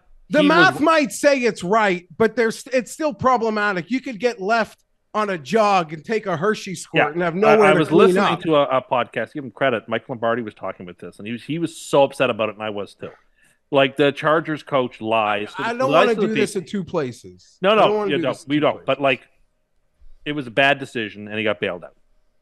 It was a good decision, but you have to commit to going for it on the third down play. I agree. I bought in. That's the problem. It was a different spot. Whereas last night, Andy Reid should have gone for it and didn't. I don't know. I don't know if I want to kick back to a top 10 passing offense and a top 1 rushing offense. I'd take my chances. Oh, so if you trust your defense, as he claims he did, if you trust your defense, it's so amazing. It's so amazing how. I mean, listen, these 100% the right call. They would also tell you that if Joe Biden was playing quarterback for the other team. You know that's not true, right? Or you just Jeff is right. Jeff is right. You realize? Hold on. This isn't a thing where they have a probability chart like they hand you at the fucking casino for blackjack odds. You know that, right? This fourth down bot is bullshit. Yeah, and I'm not saying that Staley's rocking the fourth down ball. That's not what the teams are using. They have their own adjusted one. I understand that. Do you? Because that's also not what you're arguing. So you want to argue that, although know that's not the case. But my point being is that there's always an element of risk in kicking the ball back to the other team. The math guy would say that with Joe Biden at quarterback. Jeff's right about this. There is no element that is too far for them on that part of it. And I'm sorry Justin Herbert can't get a yard. Maybe that's part of the problem. Listen, I'm all for it. In all of the offseason conversations in last year, I have never argued about a fourth down. I agreed with going for it in the shadow of our goalpost versus the Raiders. I agreed with all those fourth downs on that Thursday nighter to start the game after Parham died versus the Chiefs. I agreed with it even on the opening drive I've never not agreed with one. That one seemed like my 6-year-old kid has friends coming over. My wife wants to get them the dessert. I'm an expert chef, and I'm so stubborn in how I do things that I'm going to make this really fancy cheesecake for 5-year-olds when just chocolate chip cookies will do. That's all they need. That's all they need. That's all they need. That's all they need. And he's so sometimes stuck in his method that he gets lost in the moment, I would say. But in closing, my hope, Pat, is that what happened on Sunday is the start of never turning back. Because personally, I'm in favor of any time we've crossed our own 40 and it's 30. You can almost tell me anytime we're outside of our own red zone, and it's 4th and 2 and shorter, go for it. I'm okay with that. I want that. I believed in that. I bought the shirt, for fuck's sakes. Okay, I bought in. I'm drinking the Kool-Aid fully. But don't punt versus the fucking Chiefs and Patrick Mahomes and tell me you want to flip the field. You want to flip the field. That's gremlin. Right. You fucking gremlin. I take that back. I like you. I want to believe in you. But everyone also gets to live in a world independent of this man leaving Herbert in down 28 versus the Jags. I'm not allowed to live in that world independent of that decision. So It's all just coming. But I hope for math guys, because I've bought in. I hope Sunday and the negative attention that he's gotten from that decision emboldens him to always fucking go for it. That is what I want. If that's the end result of this, I'll agree with it. But if you're not going to punt there in that spot, you should never fucking punt. And I just want to say one more thing to Math Man and Math World. They must sit back on Sunday thoroughly fucking amazed at how few points get scored in NFL games when they just assume with 71 seconds and no timeouts that 50 yards is just given. So many more points should just be happening all over on Sundays. That is perhaps the best point you've made. In a year where scoring is way down, this idea that teams are just likely to march the field and score is ludicrous. It's risible on its face. I watch tons of college football and pro football. I get it. I know. Do we not watch this every single week where teams just go 2 high safeties, play prevent, you just dump it off 3 times, and all of a sudden you're in field goal range? Well, don't do that. Just play the normal formation. But they won't do that because they never fucking do that. No, Geoff, and The this Browns one, don't have Geoff a is single squarely deep on the speed right. option. They can't. No, they don't they beat don't. anyone over the top. They haven't beaten anyone over the top all year. If they want to run for 7.5 yards a carry with no timeouts, fucking do it. You paid J.C. Jackson, who might be a sieve. He's getting picked on. And the Patriots, they franchise tag the corners they love, the good ones. So I am concerned right now. Derwin James, Asani Samuel, just fucking make two wrap-up tackles and tick, tick, tick, tick, tick, tick, tick, tick, tick. On that first touchdown in the Browns game, Geoff, the French commentators were making fun of Derwin James, which was very funny. Yeah. But yeah, no, thank you, Geoff. No, look, we joke around. I think I can't disagree with a single word Geoff said. That well said. I don't know. I would look at it and say, I can go 4th and 1 here. I can get 1 yard, close out the game, or I can kick to a top 5 offense, or try to get a yard against a bottom 3 defense. I don't. Yeah, but if understand you why don't that's so get it hard. right, you probably lose. Your chances of losing the game are so much higher if you don't get it. You're averaging 8 yards a carry in the game, but and you can't get 1 yard on 3rd or 4th down. Give me a fucking break. It didn't seem like they were going to, and they didn't. Well, maybe your offense should be a little bit better. Jeff's right. With scoring down so much. Jeff's right, because it didn't work. They should have done the opposite. No. It's got nothing to do with whether it worked. They should have went for it. They obviously should have went for it. They obviously shouldn't have in that circumstance. And I bet you Staley won't go for it the next time. Well, then that's shit on him. Then that's shit on him. He should be fired if he doesn't go for it next time. Here's the thing. Coaches are going to get fired this year. Here's the by and large problem is, because of their recklessness. Pat, by not being able, they don't understand analytics. They actually don't understand it. Unfortunately, sometimes, in my opinion, and one day I think I'm wrong in thinking that Staley was going to be the perfect blend of this math and mindset. And one day we're going to get a coach who's going to just have this perfect blend of it. And we could all argue that's probably luckier than actually being good. But in my opinion, it's actually Harbaugh. Harbaugh does it. Yeah, like Harbaugh kicked that field goal when all the math guys said you should go for it. He intelligently knew to kick that field goal because the points were so much more valuable there. But I think this is the problem. And it was the right move. And this is what can kind of concern me. And I as much as I do think if it's the breaking point, we always go for it, is you can get too caught up in being who you are instead of doing what the moment asks of you. And I see this in college, for example, all the time.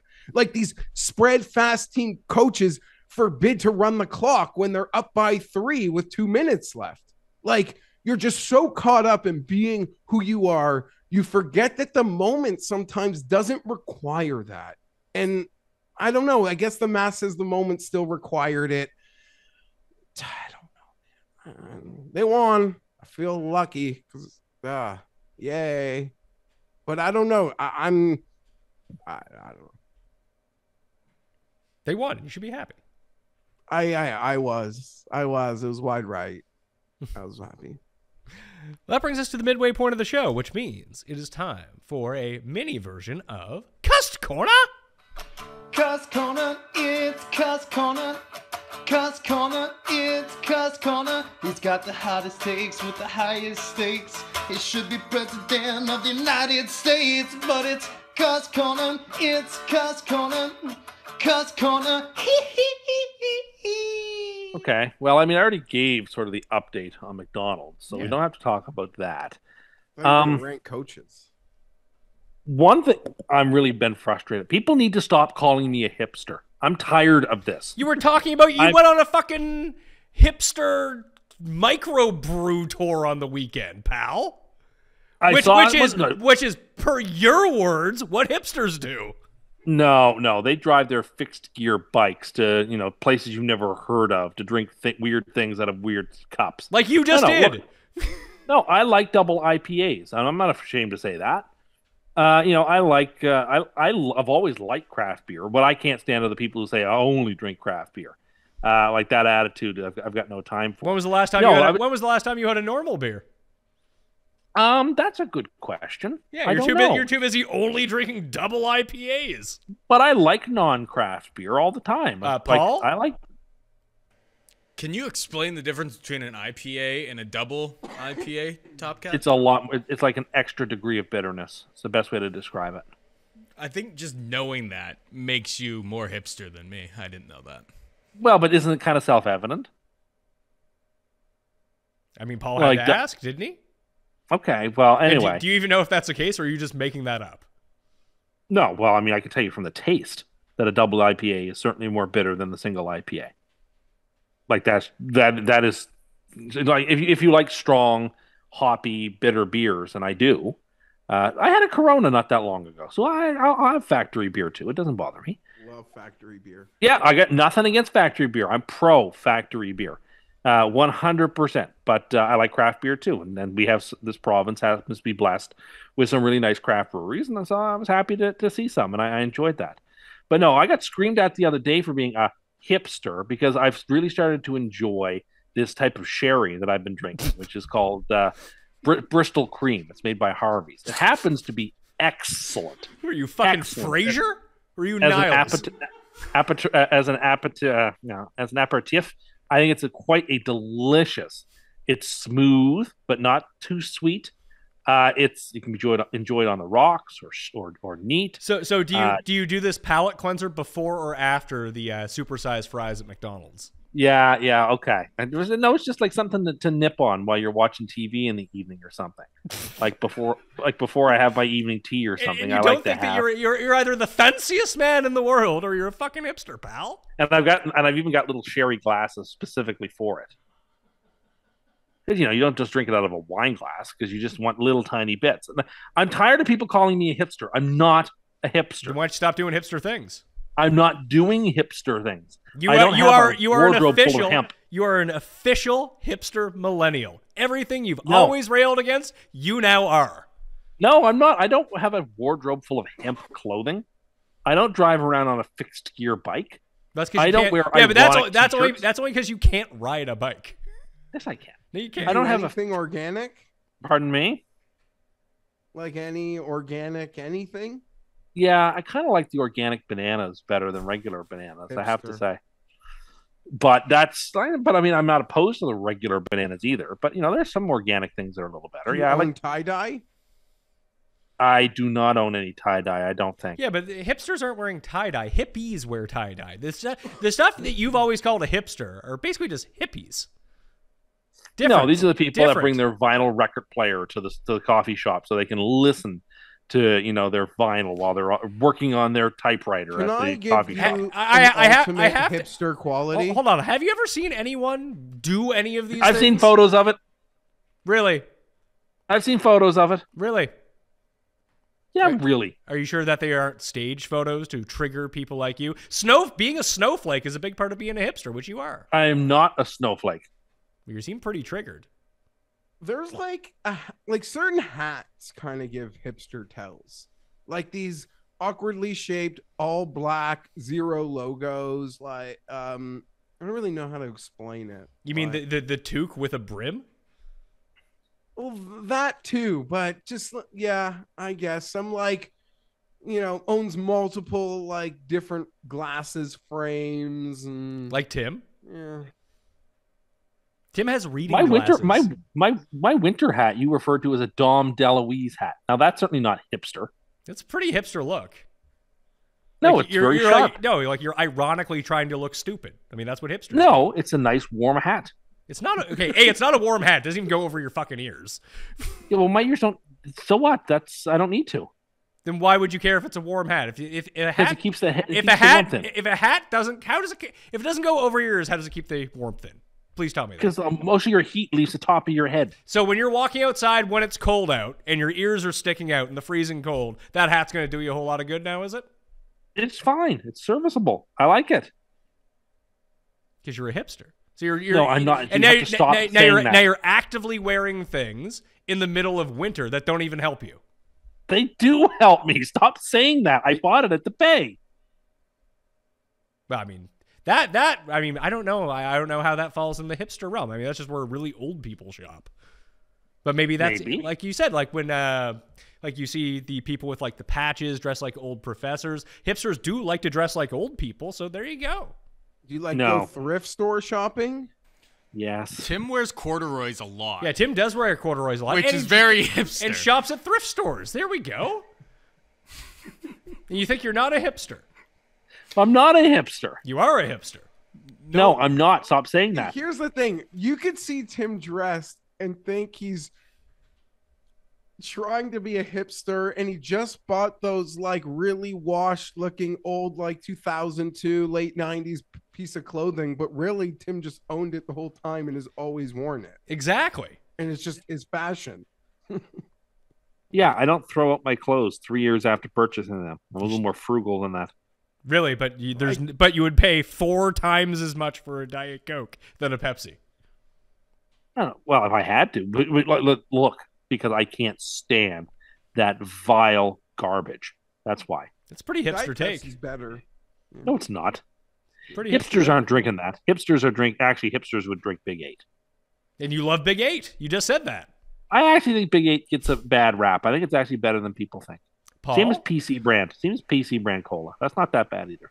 More of a statement than anything. I don't think Tim is allowed to ever refer to himself as man of the people after the fact that he goes home, drinks sherry out of a specialty sherry glass. Like, that's not what the people having are this doing. Wagyu. Yeah, Wagyu and sherry isn't man of the people. But Yeah. look, And here I am and- stooping down and playing the Monopoly contest and like doing the things Yeah, that the people yeah, do. so it just sounds like you're ironically playing McDonald's Monopoly, from what I can take it. No, it's not And Jeff, let's be clear here. Tim loves Wagyu. Tim would never pay for Wagyu. He'd just eat mine.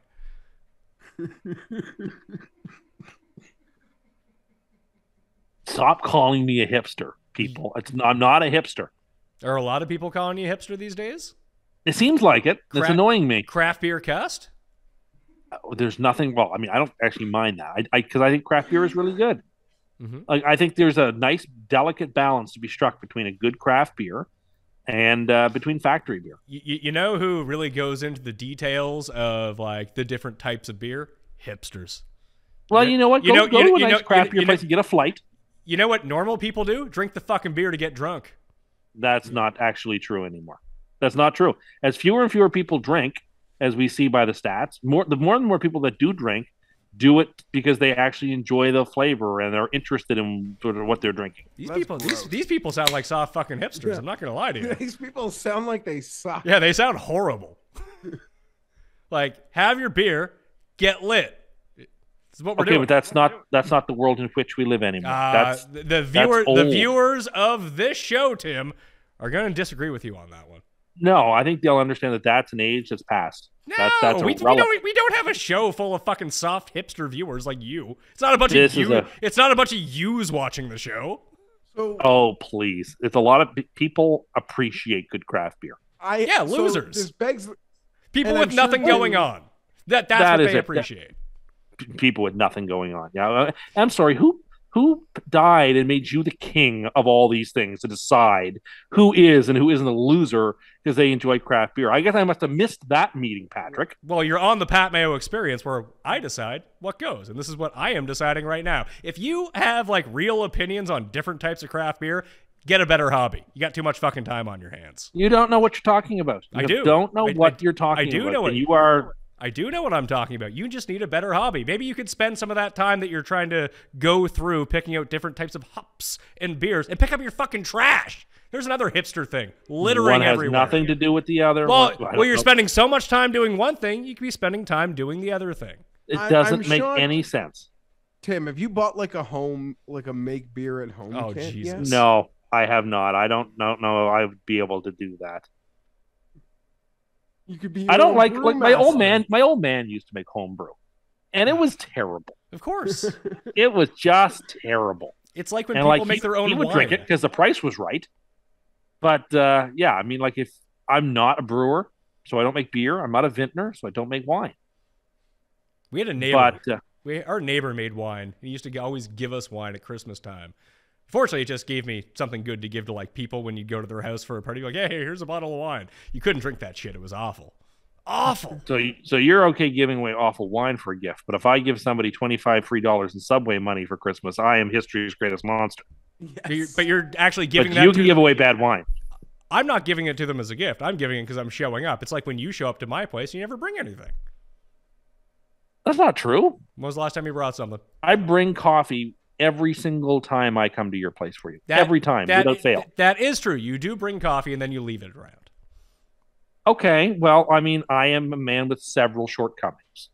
I don't dispute that. But I do bring things every time I come. And you don't go to a person's party and show up with a gift certificate and leave it on the table. People just should bring bottles of wine to parties. Well, that's one thing you could do, sure. Really, have you ever shown up to a party like I'm having a Christmas party? It is December 22nd. You show up and put a fucking Subway gift card on the table?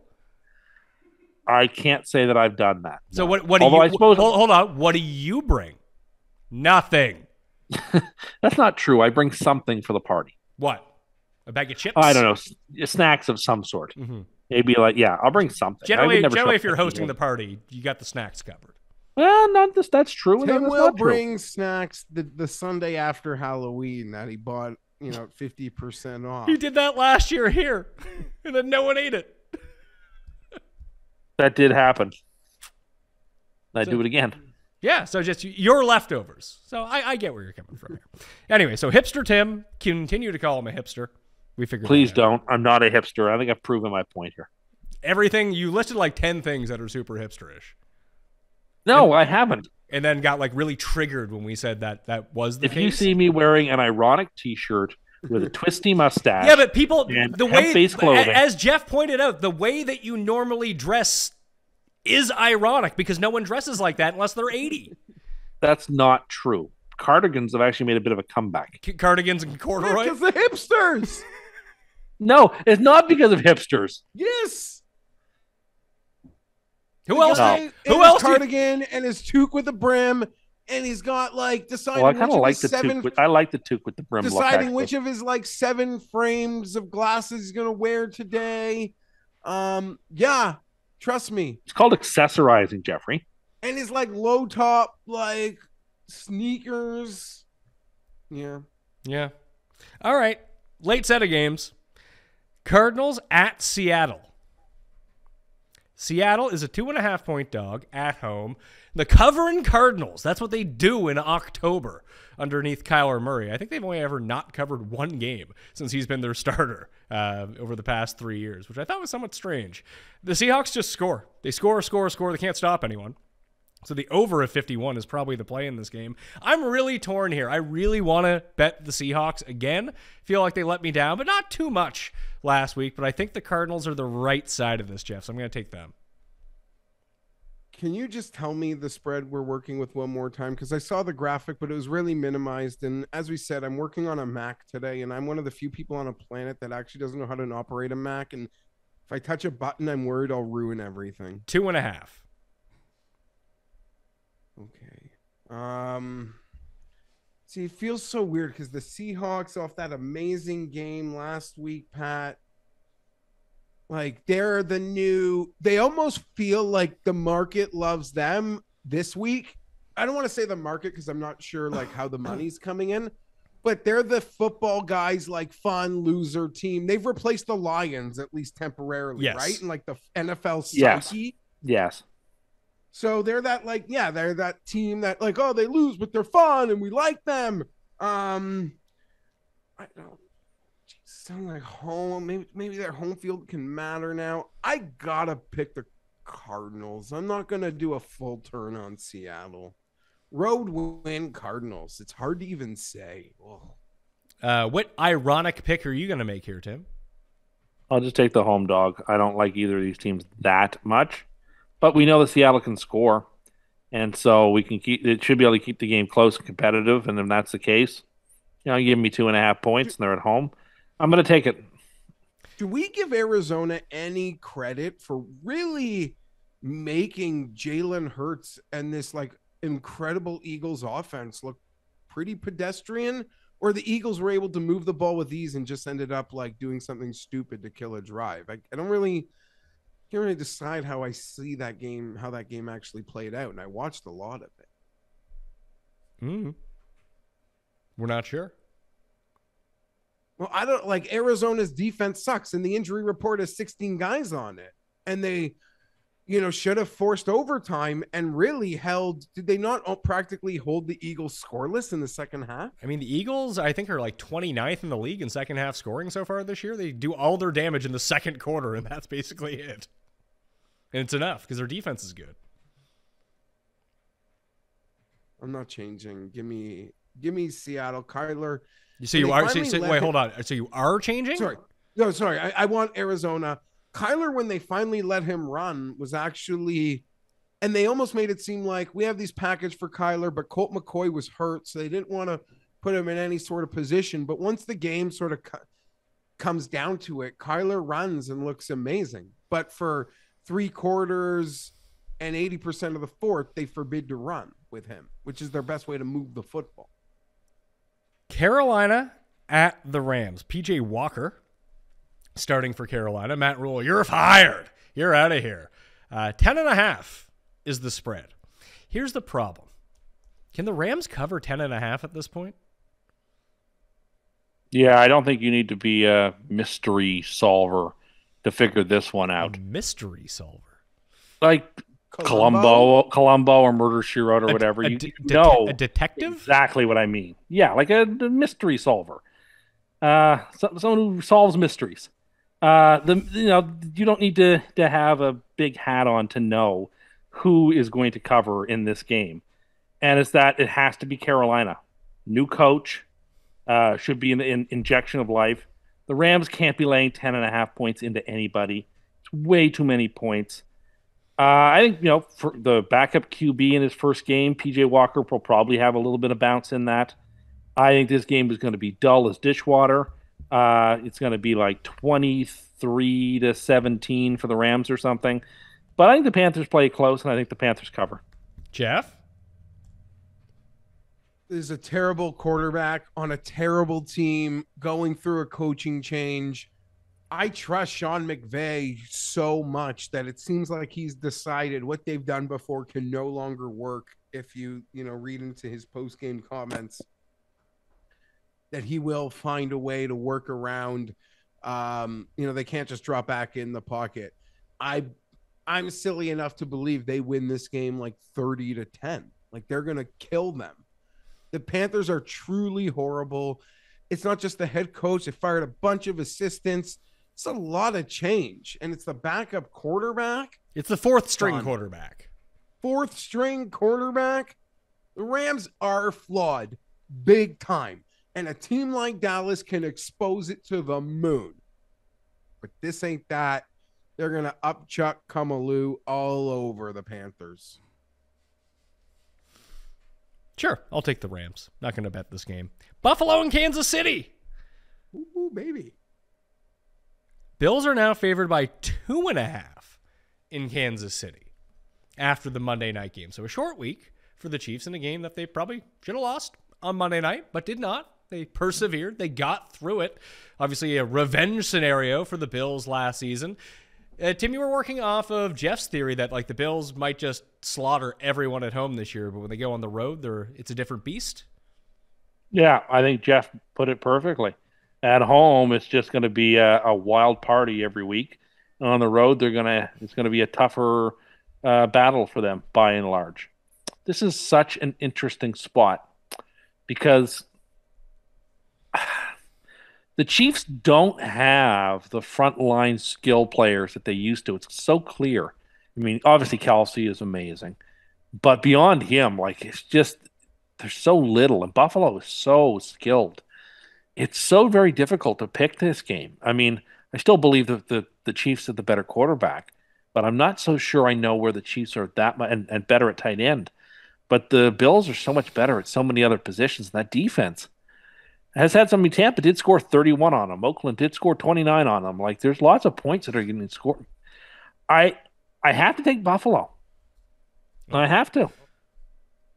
I don't love it, but I got to take Buffalo. I feel the same way. Yeah, I do too, but I don't know. Is there just something about Kansas City? They have the Bills number? That is very possible. Well, not in that regular season game, though. Did not they play in the regular season last year and Buffalo beat them? Or was that 2 seasons ago that they beat them in the regular season? I don't remember.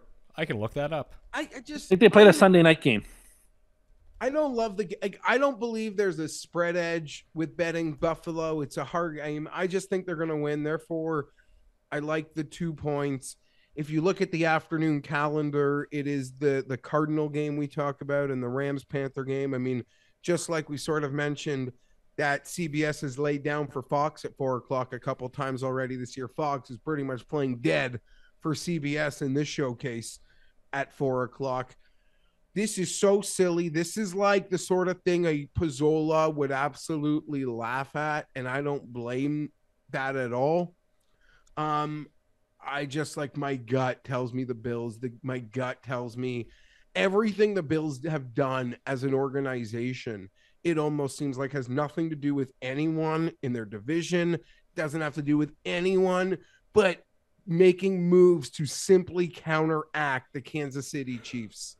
And I don't know that it'll work in January when it feels like they'll meet again, but in the middle of October, I think the Bills feel like they're playing a playoff game and the Chiefs feel like they're playing week 6 and they'll play them again and beat them. But for this time being, give me the Bills on the road. They played October 10th a year ago at the Chiefs, and the Bills won 38-20. So Tim was right.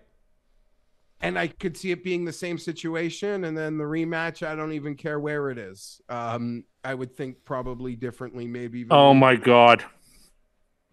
What? Oh, my God. Angela Lansbury has died. Your girl. You just You just mentioned mentioned her on the show. Detective. Oh, people, my mystery God. Somebody solvers. tweeted at me. I was checking my phone here. Wow. Now, he tweeted at me 30 some odd minutes ago. So she's already passed. So I can't be You know blamed that? for this one. I don't know about that, Tim. She's already passed. She was on your mind, mystery solvers. Yeah, it was. I- Do you have Angela Lansbury written down? Do you have Murder She Wrote written down on your notepad? You watched it this morning. I wrote it down after. No. Okay. This can't be on me because it already happened before I mentioned it. I need to get out in front of this now. No, this is a mid-show murder. No, it's not. Don't say that. Because Tim, I know that you didn't mean to do it, but you're a murderer. No. She had already passed, obviously, before I said it because I have the timestamp. Yeah, but you have it written down. You've said it on the show. Clearly, it's on Yeah, I your wrote mind. it down earlier. You Yeah. worked. You Yeah, so workshopped you the did write it mystery down solver earlier. bit earlier Yeah, I today. wrote it down You workshopped earlier. the bit. Yeah, but I did. No. This is not on me. I think that's for the audience to decide. This sounds like another one on the list. No, it's not. I think we need a photo, Geoff, of Tim just like Buscemi and Billy Madison. He's just going. Hold on. When did they announce her passing away? Vanity Fair announced it an hour, or Variety announced it an hour ago. Okay, I'm off the hook here. No, you're not. You had it written down on your page. Whatever. Just knocking them off one by one, huh? Good thing Columbo's already dead. Poor Peter Falk. There is a show they should bring back, by the way. Columbo. You'd be happy to see someone else play Columbo? Well, no, they'd have to it would have to be like Columbo's son or Could I have to get like would he have the eye out here like this? Don't make The fun guy who of Peter played Falk. Columbo I'm not making fun of me. In a glass eye. Yeah, no, yes, Peter Falk has been dead for quite a few years. Thank yes. God. Can't kill two Okay, people but- in one show. Okay, hold on. We're not moving on until you all admit that this is not on me because this happened before the show started. Yeah, but you had it written down and then you brought it up, and she's dead. It's your fault. Yeah, but Very no, clearly. no, I just no, I didn't. I mentioned the name of the show on the pad Yeah. Now she's dead. because when we were reviewing You're the like- games, you're I was like- like, you're oh, like- there's a there. You're like weird Final Destination, pal. No, I'm not. Stop saying that. I just thought it would be funny to talk about crime solving when you talk about that game. So if you already knew she was dead, then you thought it would be funny to make fun of a dead person. I didn't know she had passed Oh, away. really? And then what happened after you wrote it down? Well, which we found out that she had passed away. No, you wrote it down, then she passed away, and now we're here. Well, I wrote it down during the show. That's not what you just said. You just said you wrote it down beforehand. Well, like before we talked about it. You're not going to get yourself out of this one. Oh, God. You loved that show too, didn't you? I love that show. We have talked about this show on more than one occasion about Cabot Cove. It's probably what ended up. I got to phone my grandma tonight. She's going to be devastated. Oh, man. And I'll tell her it was you who did it. No, please don't, because it wasn't. But she'll ask me. She's like, "Did Tim do this?" I'm like, "Yeah, of course he did." No, she won't ask that question. Yeah, she will. She'll light a candle for you at church on the weekend too. Oh my goodness. To pray for your murdering soul. She had already passed before I brought it up on the show, so it doesn't count. We'll see what people say about that. Anyway, Dallas at Philly. Philly is undefeated, and they're going undefeated until they lose to Green Bay. In what is it, week 12, Tim? Is that what it was? Keeps looking better and better all the time. I mean, they should have lost last week, but here we are. They did not. They're favored by 4.5 against Dallas. And their schedule turns pretty easily here. Geoff, can Dallas win this game? They can win the game. I think the spread is kind of disrespectful in some respects, almost to the Eagles. Really? Yeah. I like Dallas here. I'm gonna bet on this game because it's Sunday Night Football. I don't really know what to make of it though. Okay. I will pick Dallas plus 4.5. That's my take. Tim. I like the Eagles. I'm sort of more on Geoff's side. I think the spread should be 6. Why? The Eagles have proven themselves to be, one of the 3 best teams in the NFL, and don't seem to take a step in the wrong direction. I've been eminently impressed with everything that they do, and Dallas is still very much troubled offensively. I feel like if Philadelphia gets up by 10, I don't see a world in which Dallas can come back. I really don't. I mean, as well as Cooper Rush is playing as a game manager, I don't know. Just Dallas is missing a spark, and anyway. That's the way I feel. They need Dak back quickly. I think Dak could. I mean, if Dak were in this game, I might even take Dallas to win, but he isn't, and so I'm taking Philly. See, I think you're like way off in the sense that Dallas does not need a spark at all. This team lost Dak on opening night.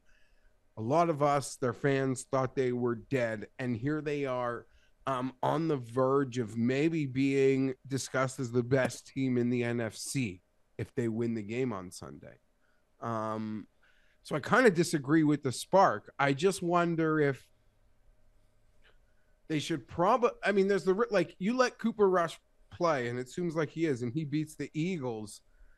I don't know. You can turn back from it even until he loses.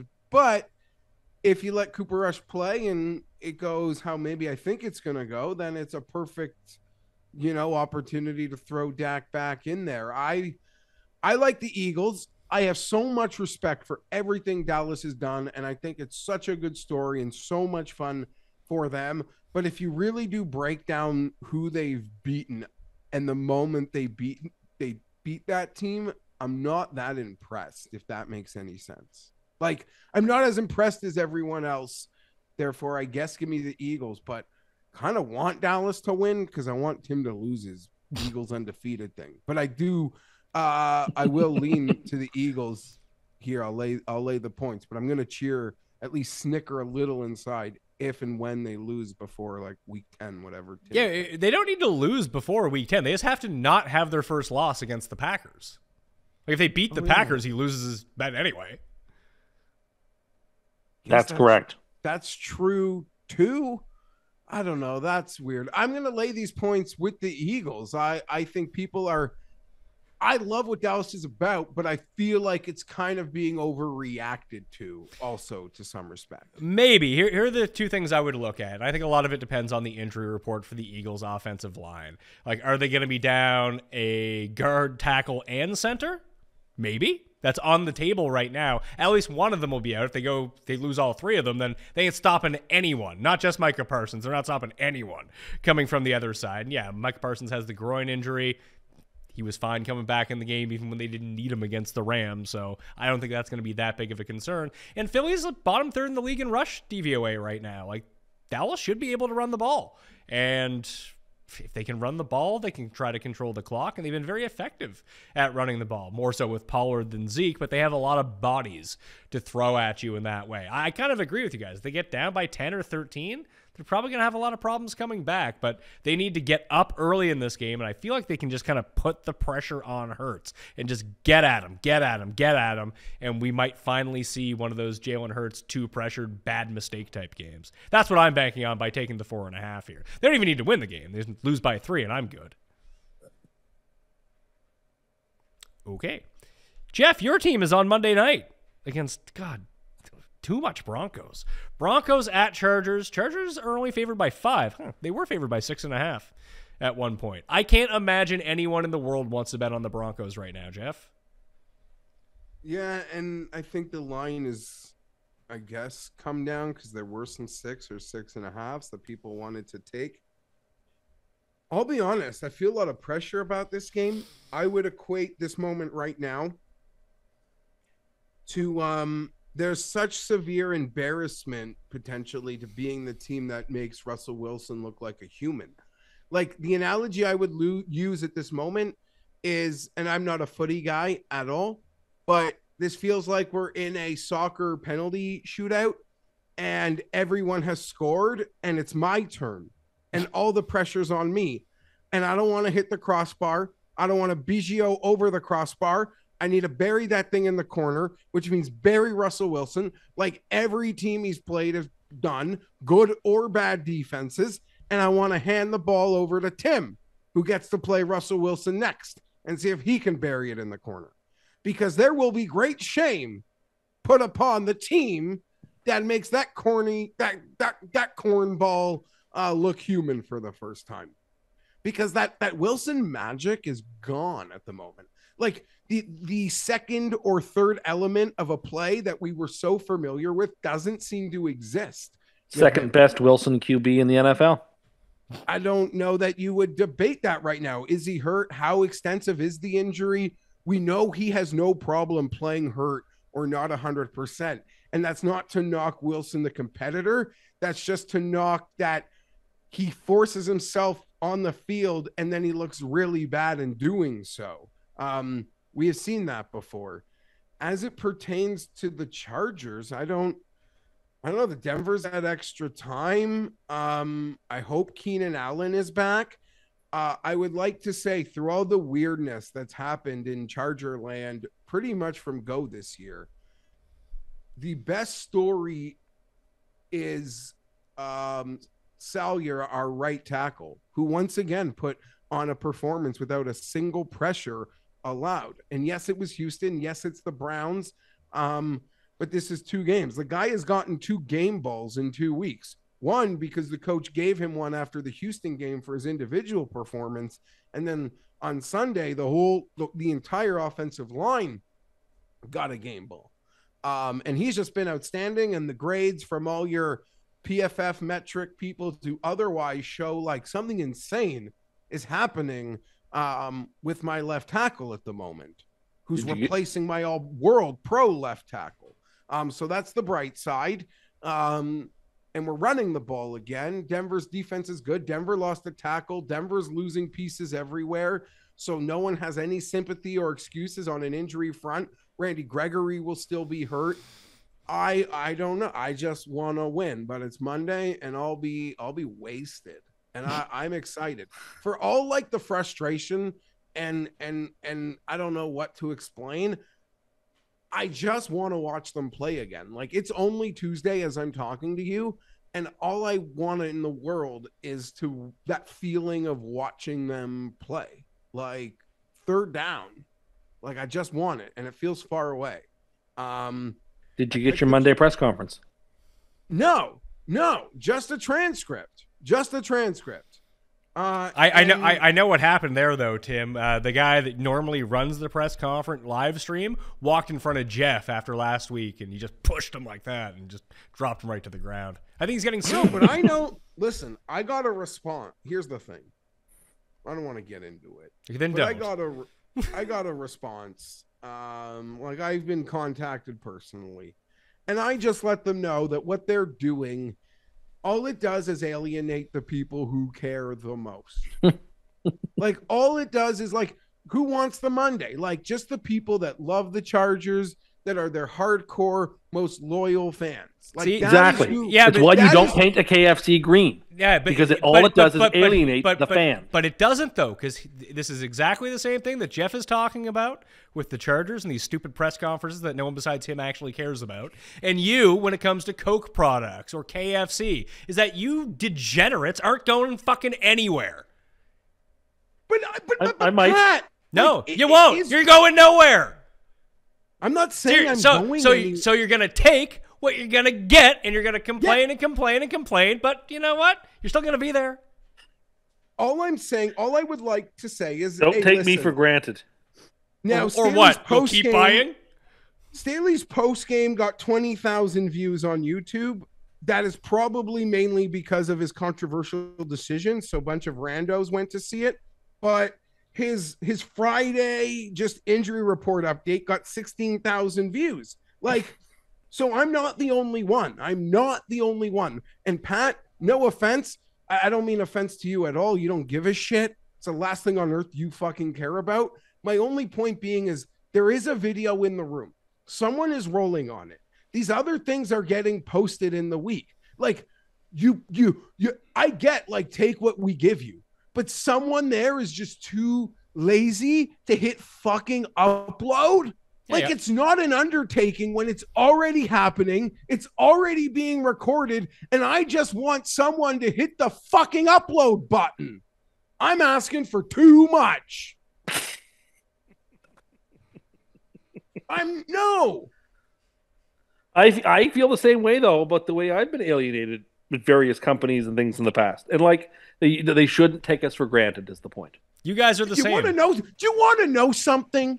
I've had this issue with my internet at home today, and they put me in a goddamn pretzel. I could show you my call log. There's a 1 hour and a 40-minute call. I think I mentioned that off the top. But what I want to say is there's a technician at my house right now. I'm not even home. My point is I got a same-day technician. Do you know how I did that? My wife has a friend that works at Bell. I named the company, those pieces of shit. The other one's a piece of shit too. Don't worry. You have no options. Canada, America. My point being is if you don't know anybody, you're screwed. How do you do anything in life? Like, the service I am getting from knowing someone, like, I couldn't imagine. And, like, I'm lucky. Like, there's instances where you're dealing with a company on something important. You don't know anybody, and you're just, like, stuck to be pissed on.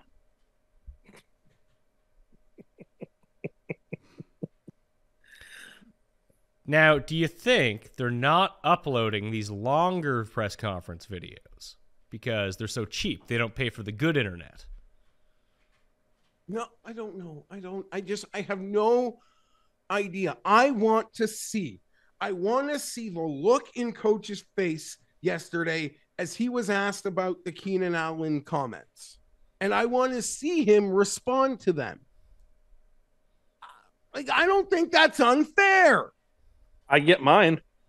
I know you do. Everyone does. Some teams even post, like, live. They go live, Pat, and they have a pre-show. They have a studio pre-show to the coach's presser. Well, Tim has never actually seen any Jets press conference. He just saw a Mr. Clean commercial, and he thought that was it. Like, yeah, that and the Mike Holmgren show are the only two coach shows I watch. No, but, like, it's not like, oh, the coach is coming. It's like, before the coach comes, we're in the studio. We're going to talk about it. Oh my God, Tim. Tim. I know this one's probably not on you, but Mike Holmgren died like 10 minutes ago. Shut up. No way. Yeah. That's not possible. That is not possible. No, that's not possible. Real? That's Yeah. not. You're joking. That'd be real sad. I need to look this up. Sad. That is sad. He didn't really die, but. Okay, good. Oh my goodness. See, you'd feel guilty though, wouldn't you? Just like when you killed But it's a Angela believable Lansbury. name. Like, I'm going to dispute. No, but Mike look, on my Holmgren paper, dying. I don't even have her name written down. Okay, so now your story has changed. But you have Murder, She Wrote written down. That's what I have written down. No, she is Murder, She Wrote. Like, there's no. It's not like you even have to say a name as long as you say Murder, She Wrote. It means the same thing. Yeah, but I can't remember the exact. But I also means the can't same remember thing. the exact time I wrote it down. And I'm pretty sure that based on that tweet from Variety, like I'm feeling bad about this. I'm pretty sure that tweet from Variety, if it's correct, means I wrote this down before after she passed. No, it means before.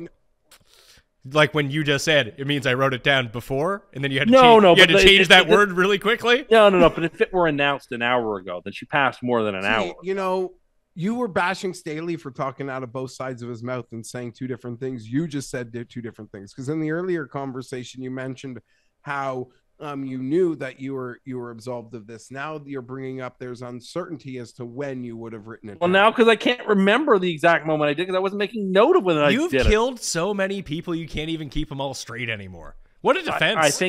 I think I am off the hook on this one. You're not. So Geoff, you're picking the Broncos? No, I'm picking the Chargers. Oh, okay. I hope it's. We got you. I am too. They're on my free money parlay. Who? The Chargers. You haven't picked us once. You haven't said a nice thing about us since March. Just you wait till our little mini show is about to happen. What are you gonna do? I really like the Chargers in this game, and let's just say there's another instance where I really like the Chargers. Okay, COVID Pat's going to take Denver because I'm about to pass out due to extreme exhaustion. Okay. So, Super Locks. Jacksonville, plus 2.5 for me and you, Tim? Yes. Super Lock. Tim is a murderer. Oh, already won. Stop it. It's not on me. Geoff. Thinking Green Bay or Minnesota. Beep, bo, beep, bo. Buffalo. No. That's crazy. Minnesota. Geoff should start a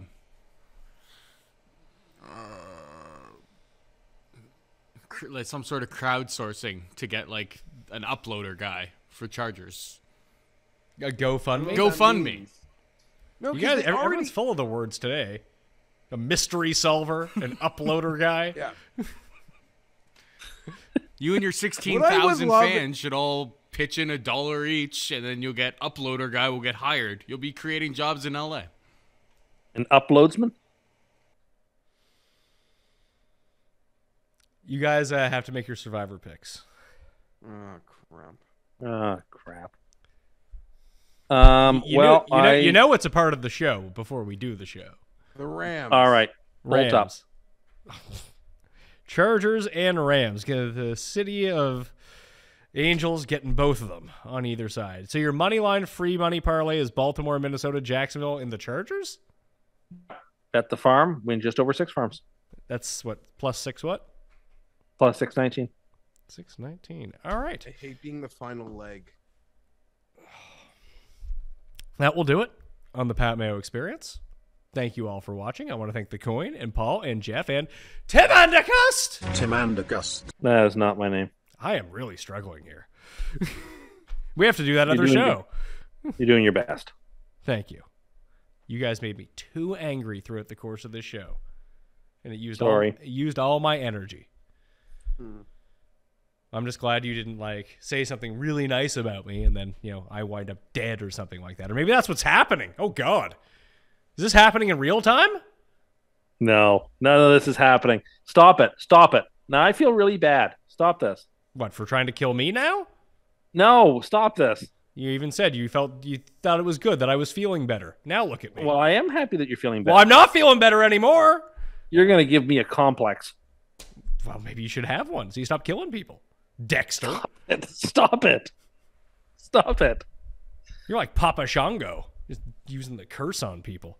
Anyway, tune into thehammer.bet for more of myself, Tim, and Geoff as we continue our Back to the Future series about future betting. Smash like, sub to the channel, sub to the newsletter, and play in the Pat Mayo Experience Listeners League. It's down in the description right now. Thank you all for watching.